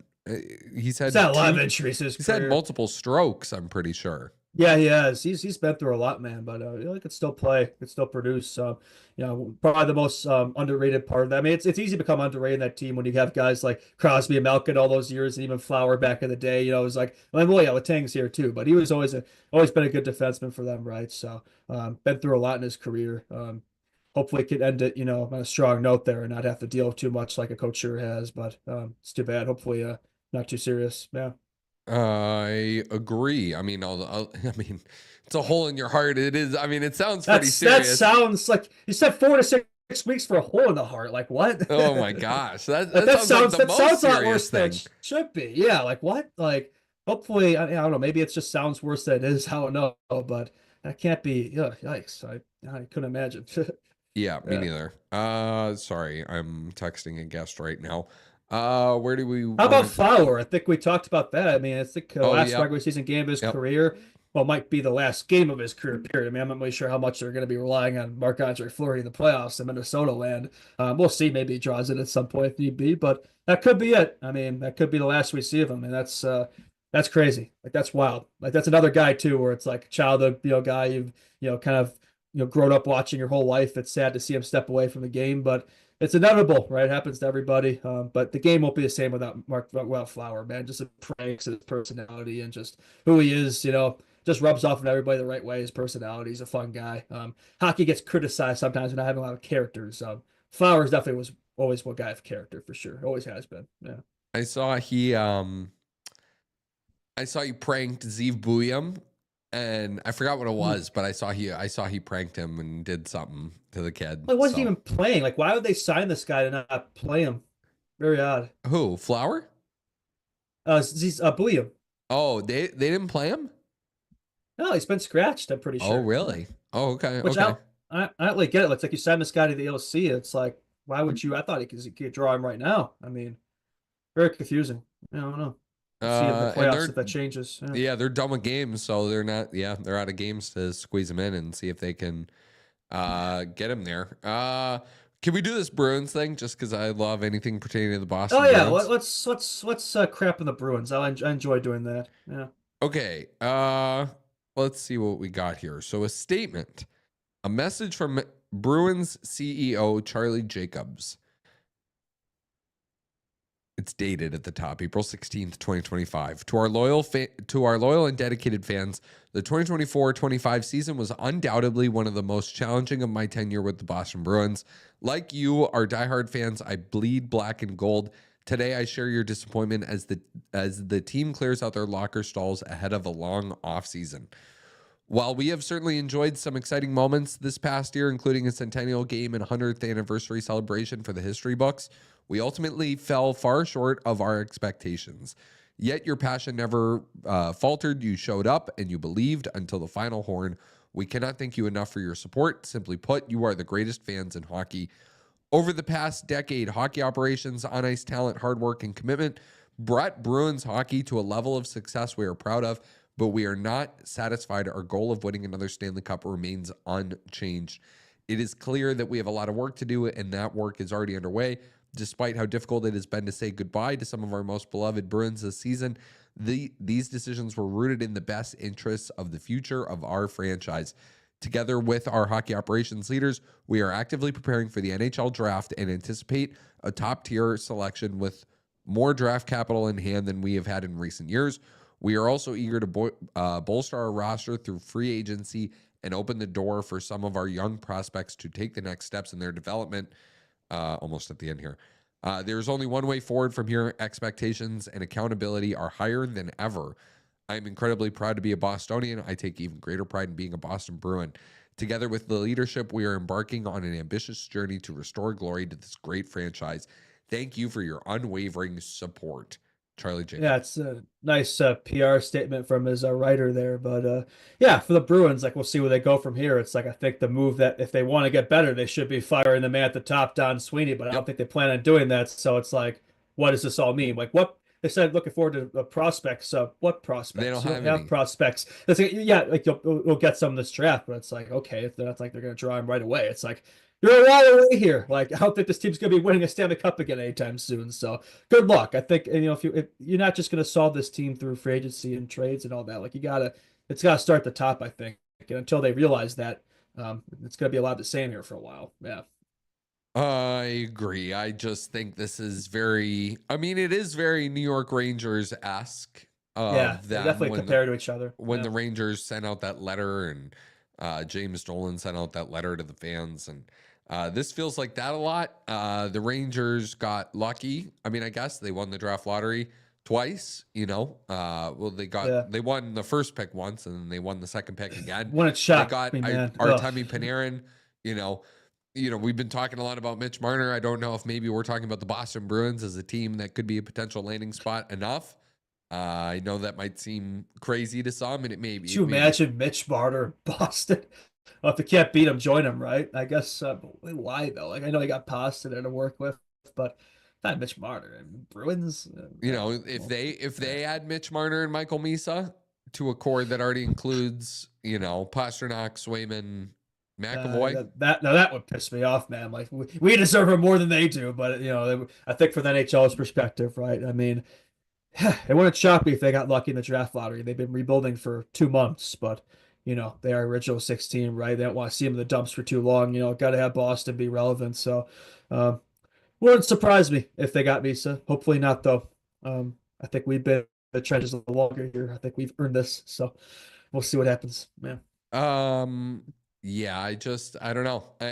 So, okay, have you heard this? That this is the first time in NHL history that all four American Original Six teams have missed the playoffs. That's right. Yeah, I think we brought that up. Yeah, Oh, how did about you? that, huh? Oh yeah, but I mean, that's still though, like that's such a cool stat where it's like it's worth bringing up again. Like that's hard to believe. Like, Yes. how has that never happened before? Here's another thing. If you me too, like this was the Bruins this past season was they were celebrating their centennial season, right? 100th anniversary. But it's like the Bruins started in 24-25. The Hawks started in 26-27. So if my math is correct, are the Blackhawks starting their centennial celebrations a season early there? Was this not the 98 season? Is it next year the 99th season? Maybe they're going centennial as it ends in 26 and they start in 1926. Maybe that's what they're going for. But that feels weird to me that the Bruins, like, because they just celebrated this year, but like they started 2 years before us. So like, is my math? The math is not mathing here. Am I wrong? I saw that. No. I think you might be right that this might be the 99th season. Yeah. Did But, nobody like, they're count? treating next season like it's the 100th. Yeah, like seriously, I check a hockey database here, 98 seasons. It's like, why is it they say 99th? Like, does this Hawks organization not know math? That's not just us, because I think the Red Wings too and the Rangers. So like, I guess all three organizations just don't know how to do math. The Bruins the only one that got it right. Like, I'm very odd. I don't really understand that, but okay, fair enough. Maybe they're doing it 2 years. Maybe they're doing one for the centennial and one for the 100th season. There's kind of a difference there. Maybe like 100 years since the founding 100th season. Maybe they're doing it for 2 years. I don't know. But like, if it makes sense, they started in 26-27. So shouldn't it be 2026, 2027? Am I wrong here? You might be. What? You might be. We might have to count. We might have to. We Yeah, might be maybe wrong on the maybe counting. I'm wrong. I could be wrong. You think the professional organization would be able to get it right and not me, but who knows? Very strange. Yeah. Yeah, and I just, it'll be interesting. Maybe it becomes a question of like which of the American Original Six teams is good again first. Like, Yeah, that's the thing because like it feels like both the Rangers and Bruins are kind of in a tricky position, right? I think when you say good, like there's a difference. Playoffs. I mean, playoffs. Yeah, I mean, because I think I could see these Bruins Rangers teams figuring out, but I don't know if they're going to be cup contenders anytime soon. You know what I'm saying? Like, whereas I think with what the Hawks are doing, like it's going to take a little longer than it might for them, but I think with what we're doing, it's going to lead to sustainable success and not just playoffs, but be a cup contender. That's a ways down the line, but I think the path is there.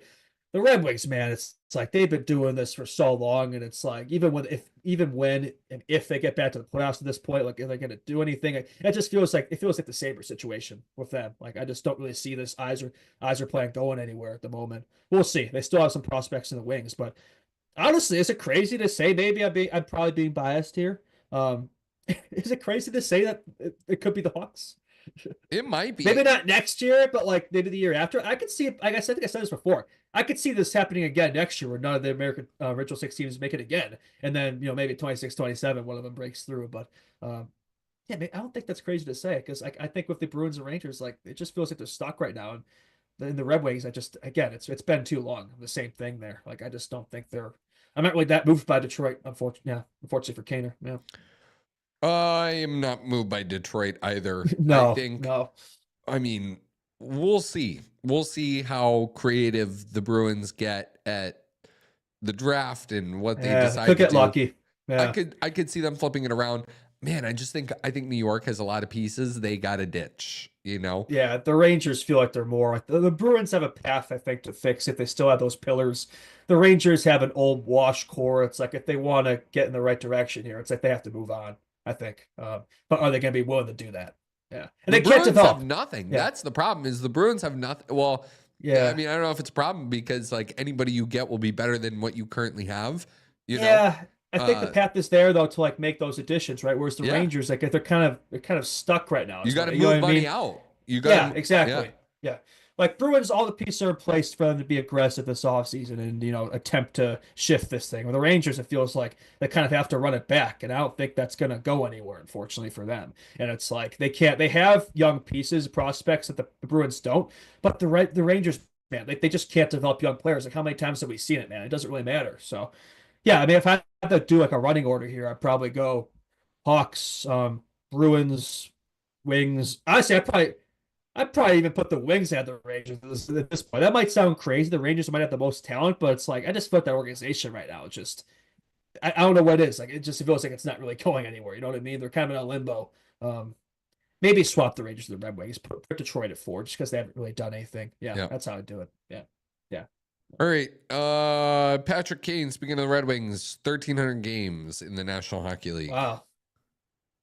Well, that makes me feel even older. I think this is just a show like of me of making me myself feel old. Patrick Kane, 1,300 games. You know, hopefully the last milestone he hits at the Red Wings there. I think he's at 492 goals. He's 8 away from 500, 1,340 points. I think he's 30, 40 away from the American points record. Man, wouldn't it be nice to see him get those records next year with the Indian head? If anybody's listening to this show right now, you know, for whom it may be concerned, I can always hope it's not going to happen. I need to move on. I never will move on. I can't do it, man. I can't move on from my childhood. I'm sorry. It's hard. It's hard, man. Did you see the other Hawks thing? The video of them telling Corey Crawford that he was going to be inducted into the Q Hall of Fame in September? And Kane reposted that on his Twitter, so maybe there's something to that. But yeah, no, for Crawford, that's cool for him, right? Legendary Hawks goalkeeper. I always feel bad for him because I feel like he was underrated during those runs, and people at what he's done have finally started to realize just how good he was for us. But look, I'm glad he's getting his due now. He deserves it. He had his number retired by the Ice Hawks last year, and now gets another accolade there. You know, the Q Hall of Fame. That's pretty cool for him. Moncton Wildcats, I believe, the team he played for. So that's awesome. Hopefully more accolades in the way for him too. You know, good to see from Crawford. Missed that guy. He's clearly very emotional, very touched by that. No, that's awesome to see. Yeah. Yeah, it was a very cool video. Yeah. Okay, there's still hockey. There's hockey today and tomorrow. There's only one playoff spot left available for the taking. That one will be taken by either the Montreal Canadiens or the Columbus Blue Jackets. Let's go, Ohio. Yeah, I want the Blue Jackets to get in. Totally. Yeah. I mean, I think Gary Bettman probably wants the Canadiens to make it. Yeah. In, but yeah, I think the game of hockey, it would be better if the Canadiens were in the playoffs, but it's like I think they're going to have their time though. Like I think what they're building, they're going to be in the playoffs next year anyway, probably for the foreseeable future. Right? That team has a very bright future, right? Kind of like that's kind of what I want us to do in the West, right? We might see some potential cup matchups down the line there, but for the Blue Jackets, man, just the way, all the storylines around that season, right? We don't need to get into all of it, you know, the sentimentals, but for the Blue Jackets, I think it'd just be great if they could make it in. Like, I think that's a team that nobody had any expectations for this season whatsoever. That'd be the coolest thing, like the biggest underdog story if they can make it in the playoffs, man. Like, I don't know if they'd be able to do anything if they made it, but you never know, man. There's always that Cinderella run that could happen, you know. So I think it'd be great for them. I'd love to see it. That'd just be a fun story. Yeah, and I think they deserve it. Like Blue Jackets fans, man, they haven't really had a lot of success in their history. Not a lot of memorable moments, unfortunately. They deserve this. Like the Canadians fans have, you know, they've had plenty of runs and championships, and maybe not for a long time, but the Blue Jackets, Ohio faithful, they deserve this. I want to see it for them. Yeah. How like what are you putting the likelihood at that a Canadian NHL team wins the Stanley Cup over an American team? Oh, like this year, like Yep. or just one that's gonna happen This year. Yeah, well, let's look at the teams. Let's look at the teams this year. Yeah, I don't know. The Oilers. It's like I thought going into the season, I thought this might be the year, but I'm not as moved by the Oilers now at the end of the season as I was going into the year. It just doesn't seem like the same team to me, to be honest with you. Like I know I've been saying for a while that it's the Kings are gonna get ousted by them again, but I'm not so sure about that now. But even if they do beat the Kings, like I don't think they're better than the Stars or the Avalanche or even the Vegas. So Winnipeg, I know they win the President's Trophy, but there is that curse there, and I just don't think that's the team that's going to break that curse, right? I mean, if they have great regular seasons, haven't been able to make it happen in the playoffs, maybe this is the year that changes, but I don't even think I think they're the third best team in the Central. Again, like I said, those two teams I brought up, I think are both better. So it takes care of the Central. Obviously, we won't be seeing the Flames, unfortunately, for Lee. To the East here, I mean, Canadian to make it in still. Hopefully they don't, but even if they do, maybe they can make it interesting. But they're not a cup team. And Senators, same deal. They're in for the first time since 2017. Good for them. Good building block. Not a cup team. That just leaves the Maple Leafs, and it's like honestly, it's like you look at that team, it's like that should be the one, honestly. But like it's the Maple Leafs. Like they get hyped up every year, man. Like I don't know if it's going to be different this time. We'll see. Like I again, same deal as the Jets. Like I take the 2 and 3 over them in the division. I think both the 40 teams better. So, yeah. Unfortunately, I guess to answer your question, I don't think it's going to change this year. But when does it? I guess is the question. We'll see though. Yeah. So okay, so yeah, we do have some series locked in here. We have Battle of Ontario set for round 1. Toronto Maple Leafs taking on the Ottawa Senators. That will begin obviously either Saturday or Sunday. We have the Winnipeg Jets taking on the St. Louis Blues in round 1, and we also have the Vegas Golden Knights taking on the Minnesota Wild. So those are locked and loaded, ready to go. Do you have any thoughts on any of those series? Oh, I was just thinking, like, we're probably going to say predictions and stuff for the Friday show, Yes, right? I would yes. imagine that's probably the plan. Yeah. I mean, we'll see. I mean, it's going to be interesting to see. I guess which one pops out the most. I mean, what's yours? What would you say were you most excited for? Yeah. I'm excited for the Battle of Ontario. I am really excited about that. Yeah, That's like that's fair. that's a good Yeah. rivalry. That's one that's like got a very early 2000s feel to it, sort of nostalgia to it. Yeah, I am looking forward to that one a lot out of the 3, especially that I just listed. I think Vegas St. Louis would have been an awesome series, but I am okay with Vegas Minnesota. Yeah. You know, and Winnipeg and St. Louis. I think the Winnipeg St. Louis one is going to be really interesting too. Can Winnipeg squander this one again? Can St. Louis like really beat them 4 times out of 7? Like, Yeah. Honestly, it wouldn't shock me, man. Like, I mean, just the way this Blues team has been rolling. I know maybe not quite as much at the end of the season, but we'll see if that Jets team. We'll see. I think you got to show me. Like I said before, you got to show me. It hasn't happened yet. So I know we've had a great season here. Hellebuck's had a hell of a season, but we know what happens to that team in the playoffs, man. So we'll see. The Blues team. It wouldn't shock me if they could pull off an upset there, but I hope it doesn't happen. Because I'm not a Blues guy. You know that I can't ever pull for them as a Hawks fan. So they're supposed to be our rivals there, but we'll see. Yeah. yeah, but the Battle of Alberta is really, it's got my passion levels stirring a little bit. Like it's definitely Ontario. Yeah. I might be in on the Leafs this year. I might be, I might have the passion dial turned up to 1,000 this go, just because, like, I don't know, dude, that's gonna be such a good series. Brady I hope Tkachuk. Ottawa upsets them. Yeah, that'd be pretty fun if that happened. Yeah. I don't hope that at all. I think the Leafs should. The Leafs should very, very easily take care of the Senators like that. Yeah. Well, I will say this though, that Sens team though is pretty pesky. They play a pretty tough style of game, and the Leafs have always had that stigma around them of being soft when it matters in the playoffs. Yeah, but it's a new coach. It's Craig Berube. It's not Sheldon Keefe. They figured out some lines and some pairings. Like, I just think that there's, the decor is a lot grittier. Chris Tanev is back there now. Yeah, and I like the goaltending a lot too. Like, I think they have sneaky one of the best goaltending tandems in the NHL with Stolarz and Woll. And yeah, I don't know.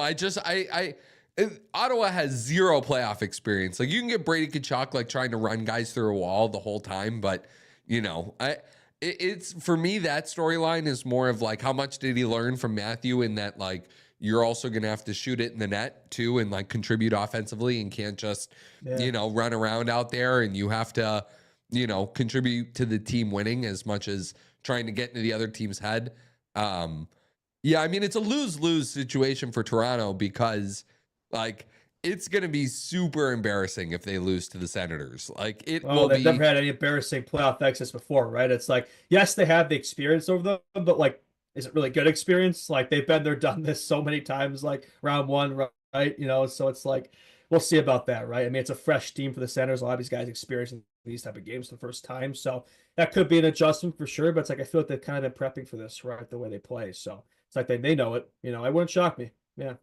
Yes. We shall see. That's I would gonna be say, fun. if I had to get my answer, I'd say for playoff series, I know we still got to figure a couple out here, but the one that intrigues me the most, the one that excites me the most, I don't know if it was one they mentioned, but just that Stars Avalanche series is going to be absolute cinema. Like, that's definitely the one where it's like, I think that's must-watch hockey, especially now. It's like it's not confirmed, but like it's pretty much confirmed that we will be seeing Gabe Landeskog in that series at some point. So, I mean, it sounds like that's where it's heading at the moment. It's where it's trending. So, that's going to be a great story to watch for that Avalanche team. And that just, again, like we've talked about it, just the Rantanen facing off against his former team and all that. Like, that's going to be fun. So, two teams, too, been there, done that. I mean, I guess the Stars haven't won a cup, but they've been super close, and Avs aren't too far removed. So, that's going to be probably the best series for me. Even the Kings Oilers series, it's like, the last couple of years it didn't really do anything for me, but this year does feel a little different just because LA has home ice and the Oilers, just haven't really looked quite themselves. So we'll see if they're able to,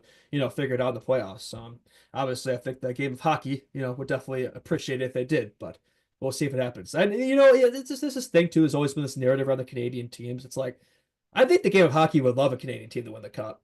Like, I don't think there's some, conspiracy theory against from Bettman, against Canadian teams with the reffing and officiating. Like, I've seen that thrown out there a lot, and like I don't really agree with it, to be honest with you. Like, I think in terms of ratings and revenue and what it would do for the game of hockey, like I think they would love a Canadian team, especially somebody like the Leafs and the Oilers to win a Stanley Cup. But I'm not sure this is going to be the year it happens. So yeah,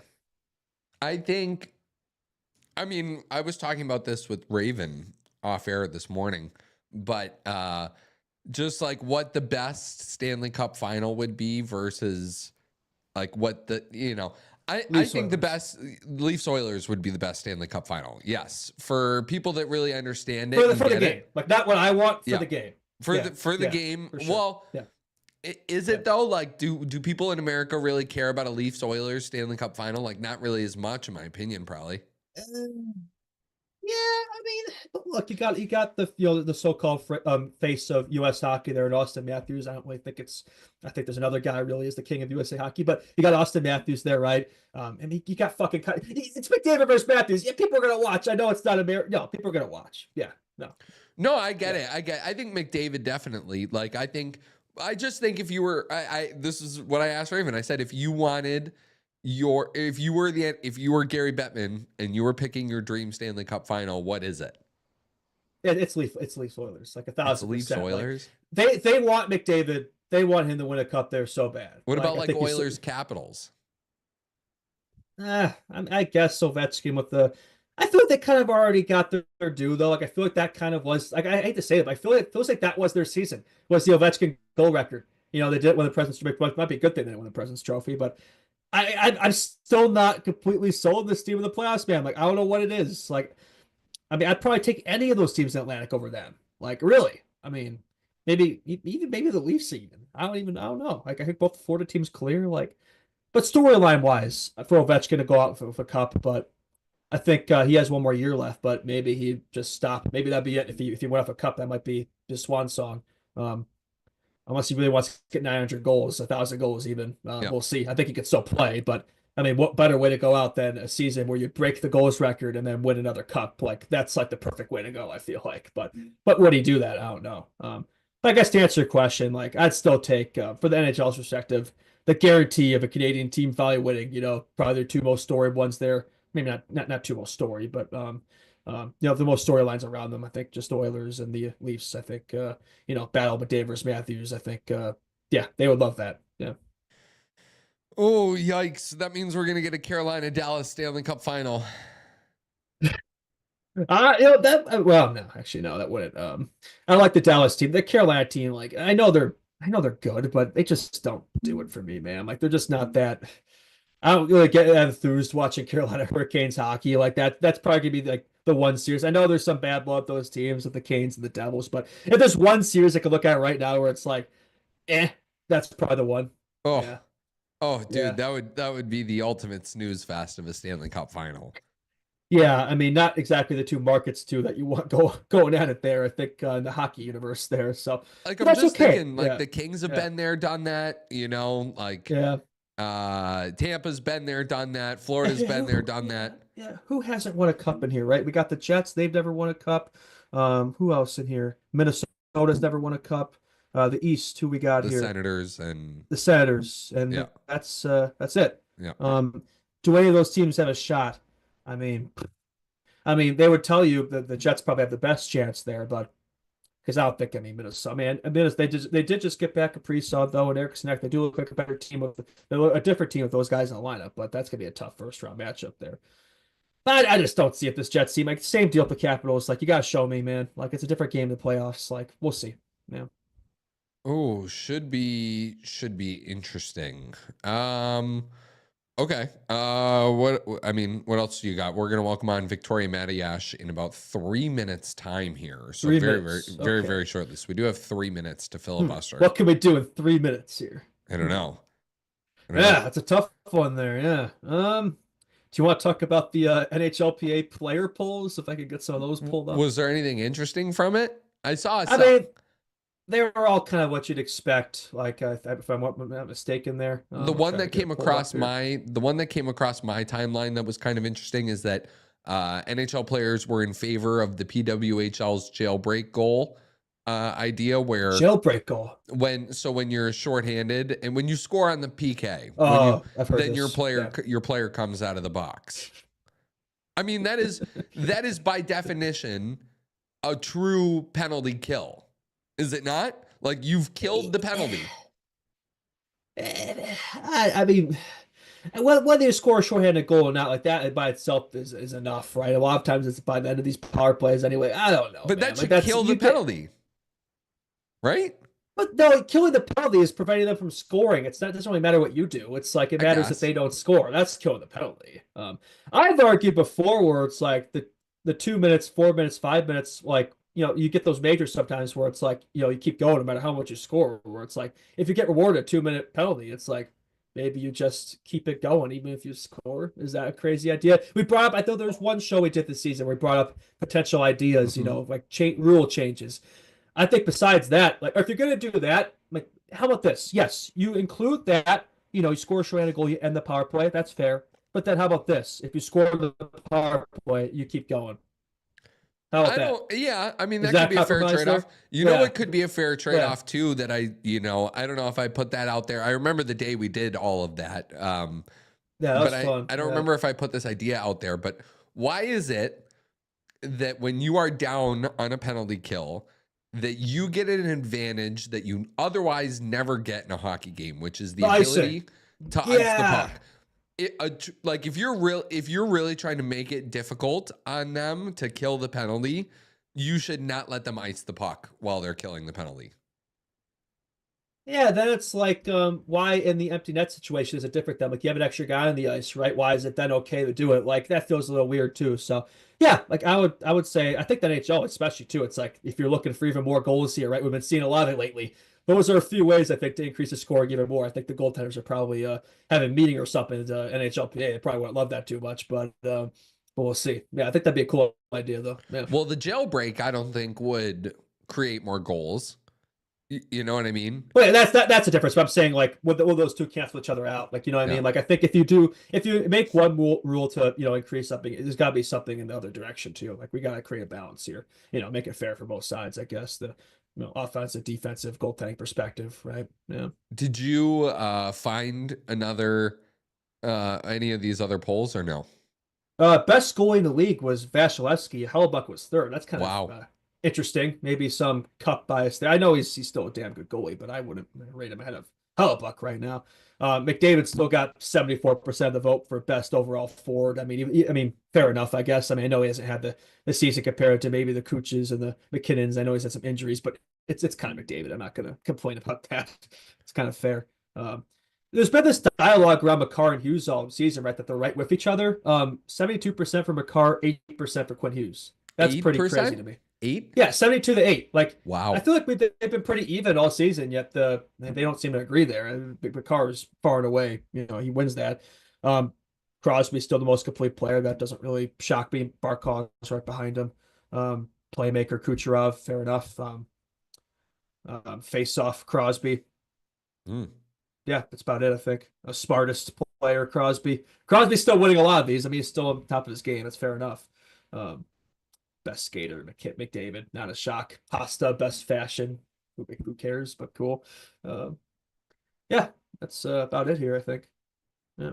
Okay. The Vasilevsky one doesn't really surprise me because I think players Well, that and I think players really weigh the Stanley Cups when it comes down to making calls like this and, you know, rankings like this and who they think is the best. I think, yeah.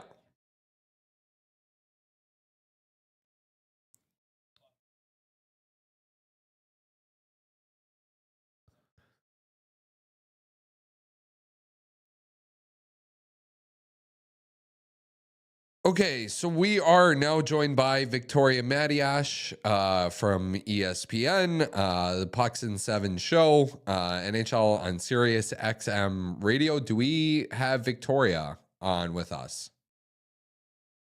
Aha, hello. You have it turned off, not me. Oh, do we? Sorry about that. Yeah, we should. It doesn't matter to me. No. Yeah, we would. No, we want it. Yeah, no, we'll get that figured out. Yeah. So how is everything in the gear up for There we go. Yeah. How has been the lead up to the playoffs, and has the madness sort of sunk in yet? Is this still kind of the calm before the storm? I think both things can be true. Yeah. It's like almost a couple of weeks ago, it was sort of wrapping up in real boring fashion. All the pieces started to fill into place. And then all of a sudden over the weekend, Calgary went, give me a minute. And Columbus went, give me a minute. And Montreal couldn't win a game. So, you know, and Minnesota stumbled and St. Louis stumbled. And we have still a couple of things to decide. Well, only one piece left. But it would have been interesting if Calgary could have brought it back down to the very, very last game of the season. That would have been kind of neat. Yeah. But now it feels a little bit, now that we're just waiting for Montreal or Columbus, now it feels like, okay, we could start to really sink our teeth into Dallas, Colorado, and Edmonton, LA, and, you know, the battle of the state of Florida. So it's pretty interesting. Which playoff matchup there that we know so far intrigues you the most? Yeah. Oh, that's a tough one. And we keep on talking about it every day. I think I changed my mind a little bit for different reasons. The Dallas and Colorado one is that's going to be a bloodbath. You've got the Mikko Rantanen narrative that everybody's going to talk about until we're so sick of it, but it's entertaining. Yeah. We love the drama. That's what people love. Yeah. Of course we love the drama. Yeah. That's why we watch, right? Yeah. They're not robots. That's the best part of all of this. Mm-hmm. And the fact that those teams are just built very similarly. They're so deep. They both have good goaltending. They both have good defense. It's I think that one's going to be very interesting. Now you've got the Gabriel Landeskog factor with Colorado. You've got Heiskanen, the best defender with Dallas, not available for the first series at least. So there's a bunch of play in the East though too. Tampa and Florida, man, like they hate each other. They really, really hate each other. Yeah. To have two teams in what we would consider non-traditional markets, and they cannot stand the other one at all. So that's going to be fun. Mm-hmm. What do you think of the Battle of Ontario? I'm here. I live here, so obviously I'm pretty pumped. I see the Marner jersey there. Just got 100 points the other night. Professionally, Justin, I'm unbiased. But when I take the hat off, I am a Leafs fan. Yes. So, of course. Yeah. Right? Oh, Tassos loves that. I can see why Tassos, I see the vision there. Okay. So he's a big Leafs guy. He's supposed to be a Hawks guy, but he's a Leafs guy. Yeah. It's all right, though. You can be both. That's one from each conference. That's completely allowed. Yeah, totally. Yeah. I have a soft spot for the Flames, so I'm in a similar situation. But I mean, I watched this up close and personal 20 years ago and 25 years ago, and to have this battle renewed for, it sounds hokey, but for a new generation, right? Yeah. And again, the fact that it's just up and down, the 401 is our highway here. It's just up and down the highway. The commute's going to be great. There's not going to be any whining about travel issues. These teams don't like each other, but the Maple Leafs have been so much better recently. And then just for the Senators to come up, and now they're going to be loose playing with house money, where the Maple Leafs are obligated to win at least one series, probably two, or they're going to break up the band a little bit. Yep. So the pressure is very different on either team, and that one's going to be a lot of fun as well. I'm just a little bit more, again, I'm a little bit more gut invested in that one. Yeah, right? That's fair. Whereas Dallas and Colorado, that's just popcorn for me. I don't care what happens, right? Whereas, fandom comes out a little bit. I know you have your biases, but like, you think the Leafs got this one covered, or are you a little nervous? Well, they should. Of course, I'm nervous. I'm always... The underdog always concerns me when they've got nothing to lose. This season has already been a success for this team. They're smiling. They can't even believe they're there.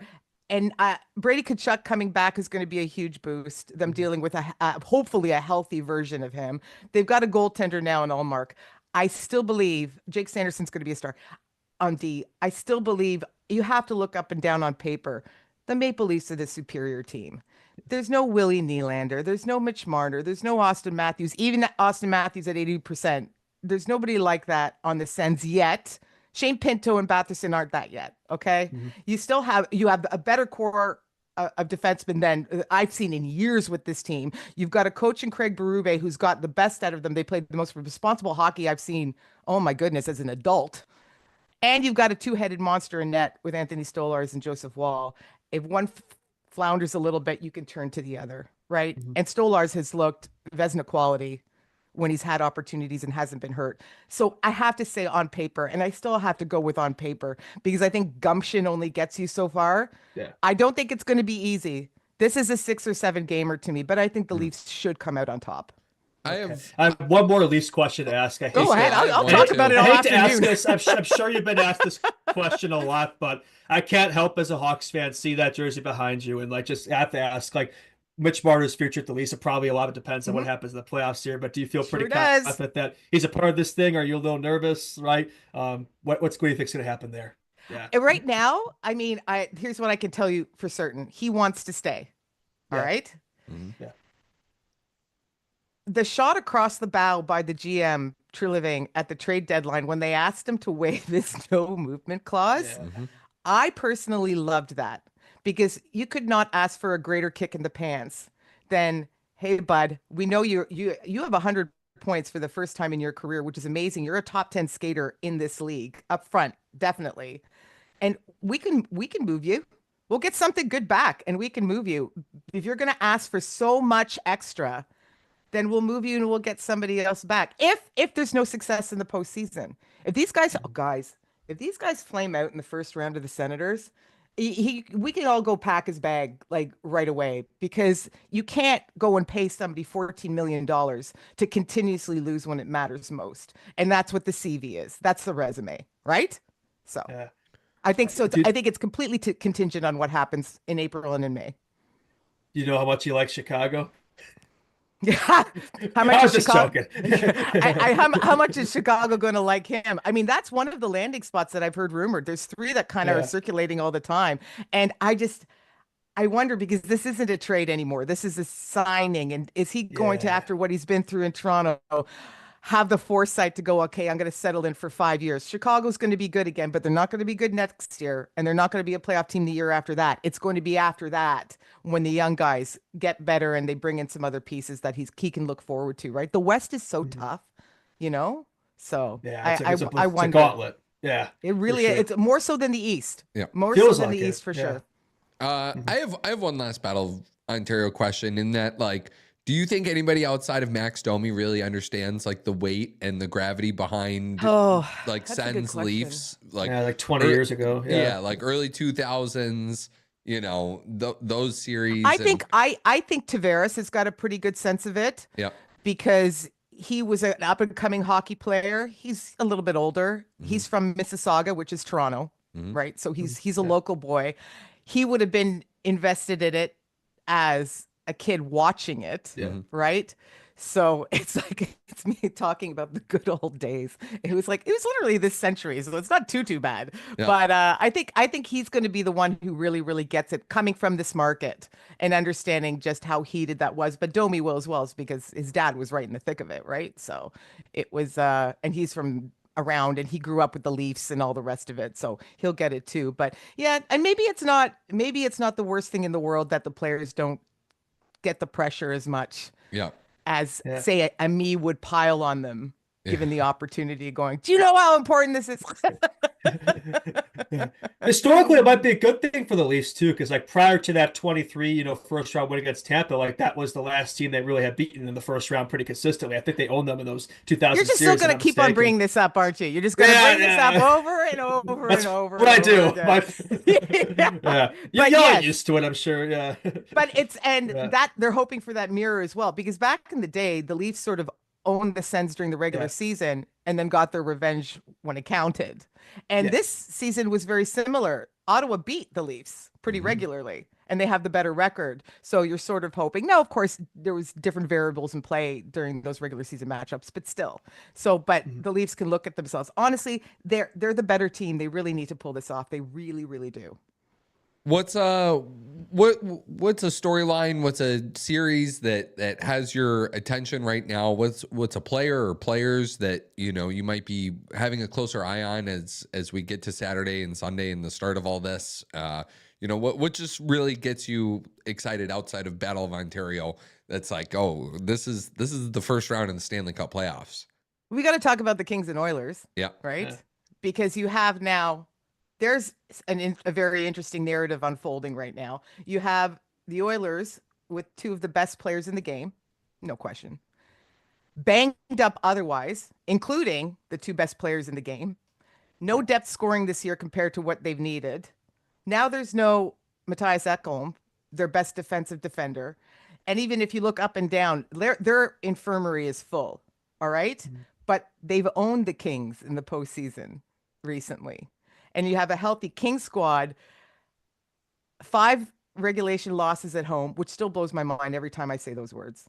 It's just, that's incredible.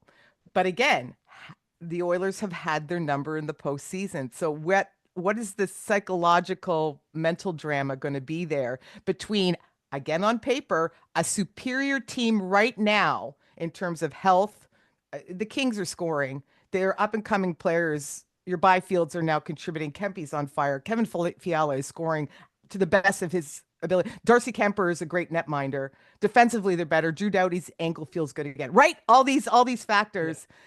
And at the same time, the bookies are still favoring the Oilers because of what's happened recently. So that to me is a great narrative to watch. Living on the East Coast, I hate it that most of those games get pushed till 9 or 10 or 10:30 my time. I'm an old lady, but I will still stay up to watch them, especially if it gets to game 5, 6, 7, and then around then. And I think that's going to be a tough one as well. And that's one of my favorite stories, just to see if those two superstars can carry the team enough. I know that sounds disrespectful to the rest, but the depth scoring hasn't been there. Hyman hasn't been the same. I love the guy. He hasn't been the same. The goaltending hasn't been good enough. The defense hasn't been good enough. So we'll see if they can drag them kicking and screaming through to the second round. Who is your Stanley Cup pick today? Okay. Which do you want from both or just all together? Yeah. Yeah, sure. Yeah, I'll do both. Yeah, who's your matchup and who comes out? Okay, so my winner, I'm absolutely lighting the narrative on fire that they haven't gotten it done, so we shouldn't pick them. I'm going with the Winnipeg Jets to win the whole thing. Second one today. Yeah. I've only come around to this in about the past month. That's when they finally convinced me. It should have been earlier than that. Because that team was always coming out of the West for me. It was either going to be a Dallas, a Colorado, or a Vegas. And I would jostle between those three depending on what was going on that week, that month, because it's easy to go back. They're all so strong for very similar reasons. Right now, I have to concede.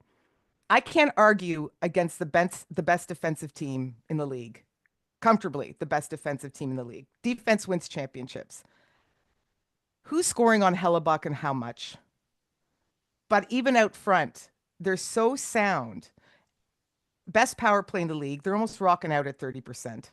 That's ridiculous. Yep.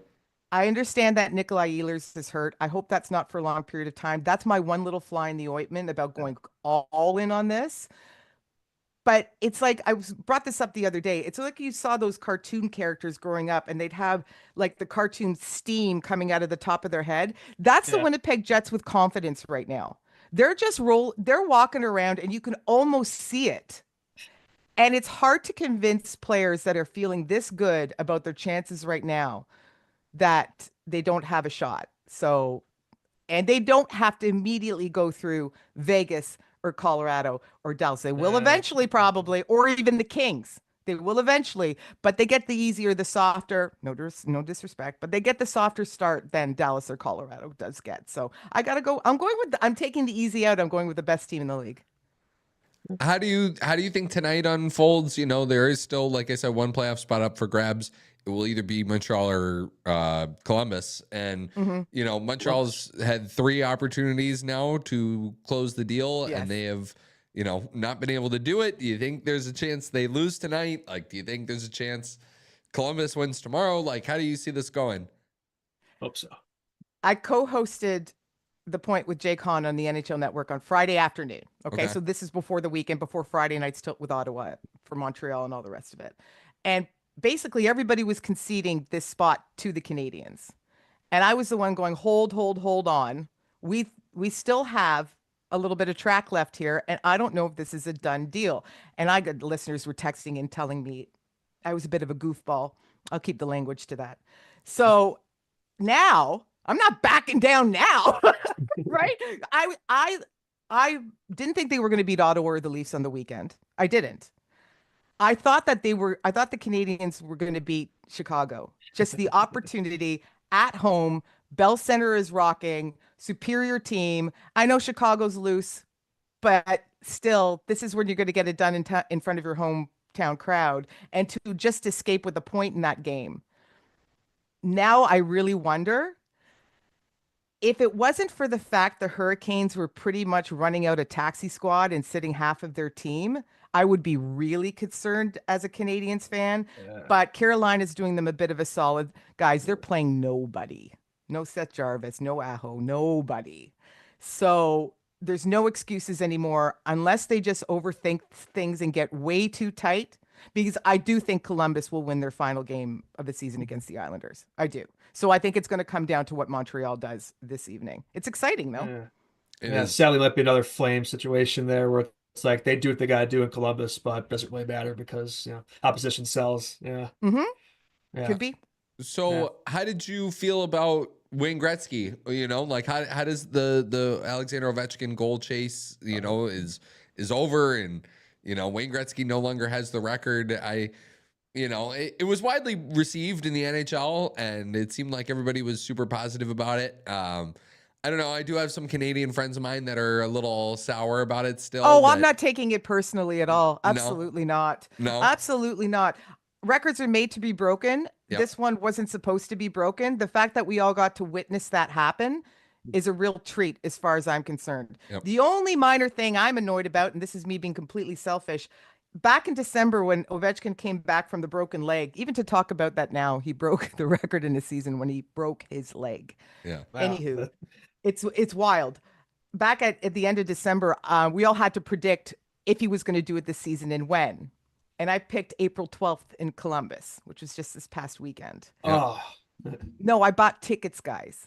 Oh. I went all in on the bet because I figured, you know, and also it became more fun then to see. Yeah. When I got a little bit closer, I got a pair of tickets, good seats too. So and that was the deal. I would go if he was within striking distance of tying or breaking it, but I was a goal short, 2 games short and 1 goal short when he scored against. I was 1 game short. I said he'd do it against the Hawks. He did tie it, so at least we got that, but not quite. Oh, you were 1 before, so I was 2 games long. Sorry. And, we were close. We met in the middle. The fact that we came close to the target, so my friend got the tickets instead, and all's well. That ends well. So, but that would have been neat to see the ceremony live because we saw how it unfolded it's pretty cool. Against the Islanders. Right? It's just something it would have been really cool to be there for that. Yeah. And but just even watching it from my couch, it's special, and we're here for the special moments. You mentioned the Capitals. I guess I mentioned the Capitals off the hop with the Ovechkin thing, but just the season that they've had is Carberry the Jack Adams winner for you? Yes. It's just every video I see of him I think he might be the best coach in the NHL, and that's not how the Jack Adams is normally handed out. It's normally handed out as, you know, your team was bad last year and now you've made the playoffs. And I guess, you know, the Capitals were not very good. I think that still applies. Yeah, I guess, most valuable coach. Yeah. The Hart Trophy. Yeah. I've spoken with enough beat reporters for the Capitals, and the way that they speak glowing about the relationship and how much those players love this guy. But he's also a good coach. I mean, you could be warm and fuzzy and your players can love you all you want. You could still lose games left, right, and center, right? The fact that he's gotten everything out of basically a new group, right? couple of prospects basically became full timers. You got Pierre-Luc Dubois, you got Chychrun in there, new goaltending, and making it all work, and winning games with Ovechkin in the lineup and winning games without Ovechkin in the lineup. And that to me was the truest test. He's number one. We could say great things about other coaches. I mean, Scott Arniel is up there as well.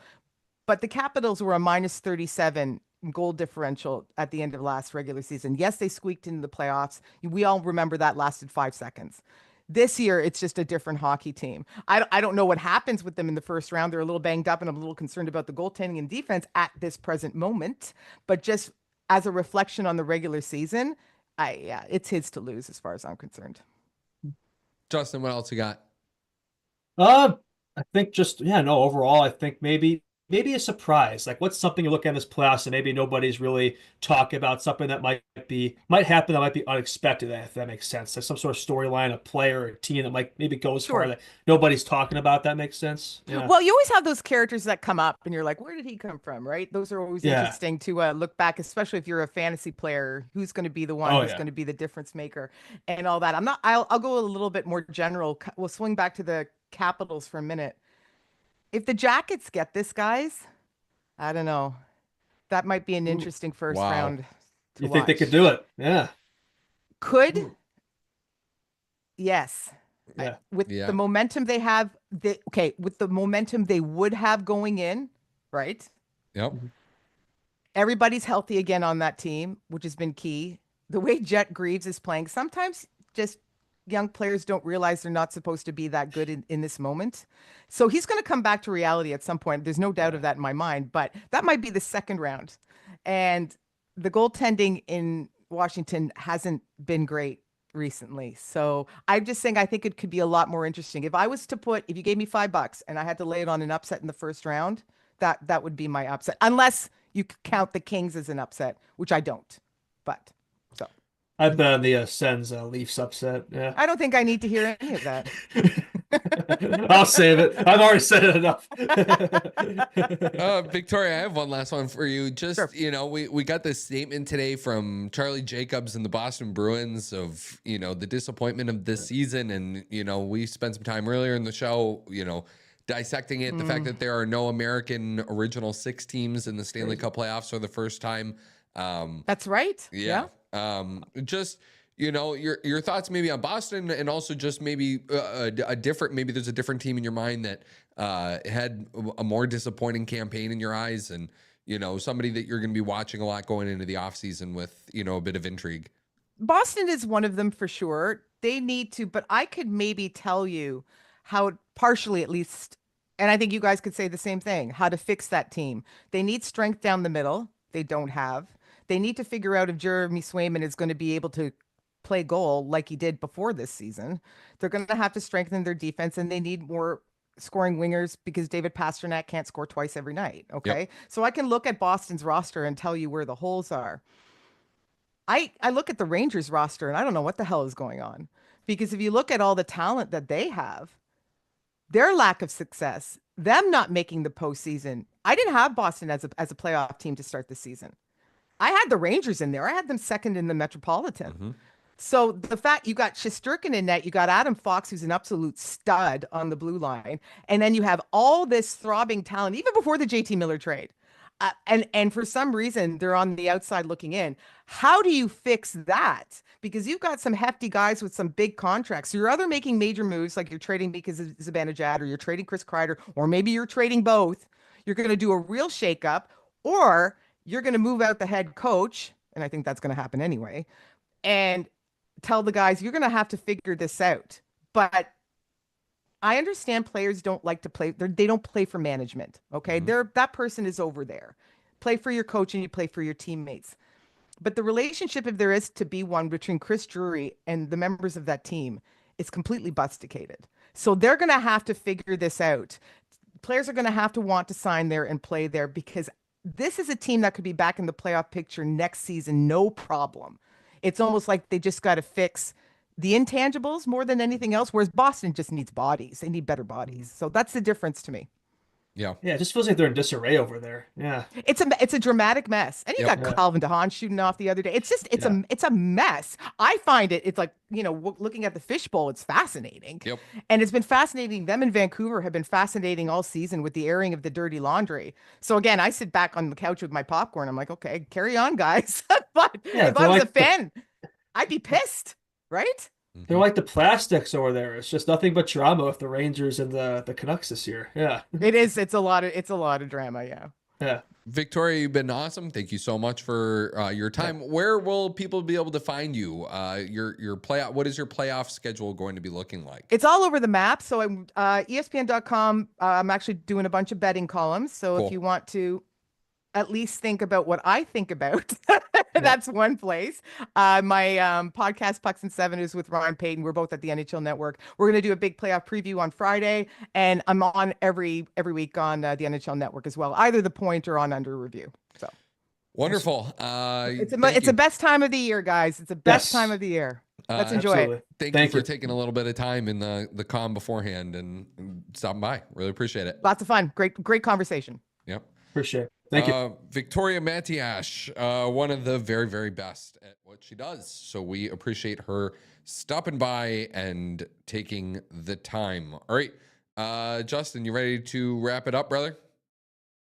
I don't think I have anything else. I think we have it all covered. And I think just in general, though, like we'll have a great Friday's going to be an absolute banger of a show, just kind of closing out this Hawk stuff and previewing the playoffs. So definitely be there for sure. Yeah. And we have a lot of content too that we'll be working on. So a lot to look forward to for sure on tap. Whew. I'm winded after that one. I'm ready. Yeah, me too. I'm ready for a nap after that one. Yeah, I got to drive to Chicago now. Oh gosh. Oh All my right. goodness. Yeah. Well, safe journeys, safe travels on your way over here, and I will see you tomorrow for some content, and then this show will be back Friday for, like we said, a very, very packed show. And like we also said earlier, streams on Saturday. There will probably be 2, so be on the lookout for that and everything else. Yeah, we don't have any content tomorrow. That's crazy. We don't have any content we're putting out for that. Yeah, well, we're working on stuff though. Yeah, it'll be one of the very few days that we don't put anything out going forward. I feel like here coming up. But okay, that's it from us. Subscribe, tell a friend, follow us on Instagram, leave a 5-star rating and review, hit the thumbs up button on this video, and we'll see everybody Friday. Peace out.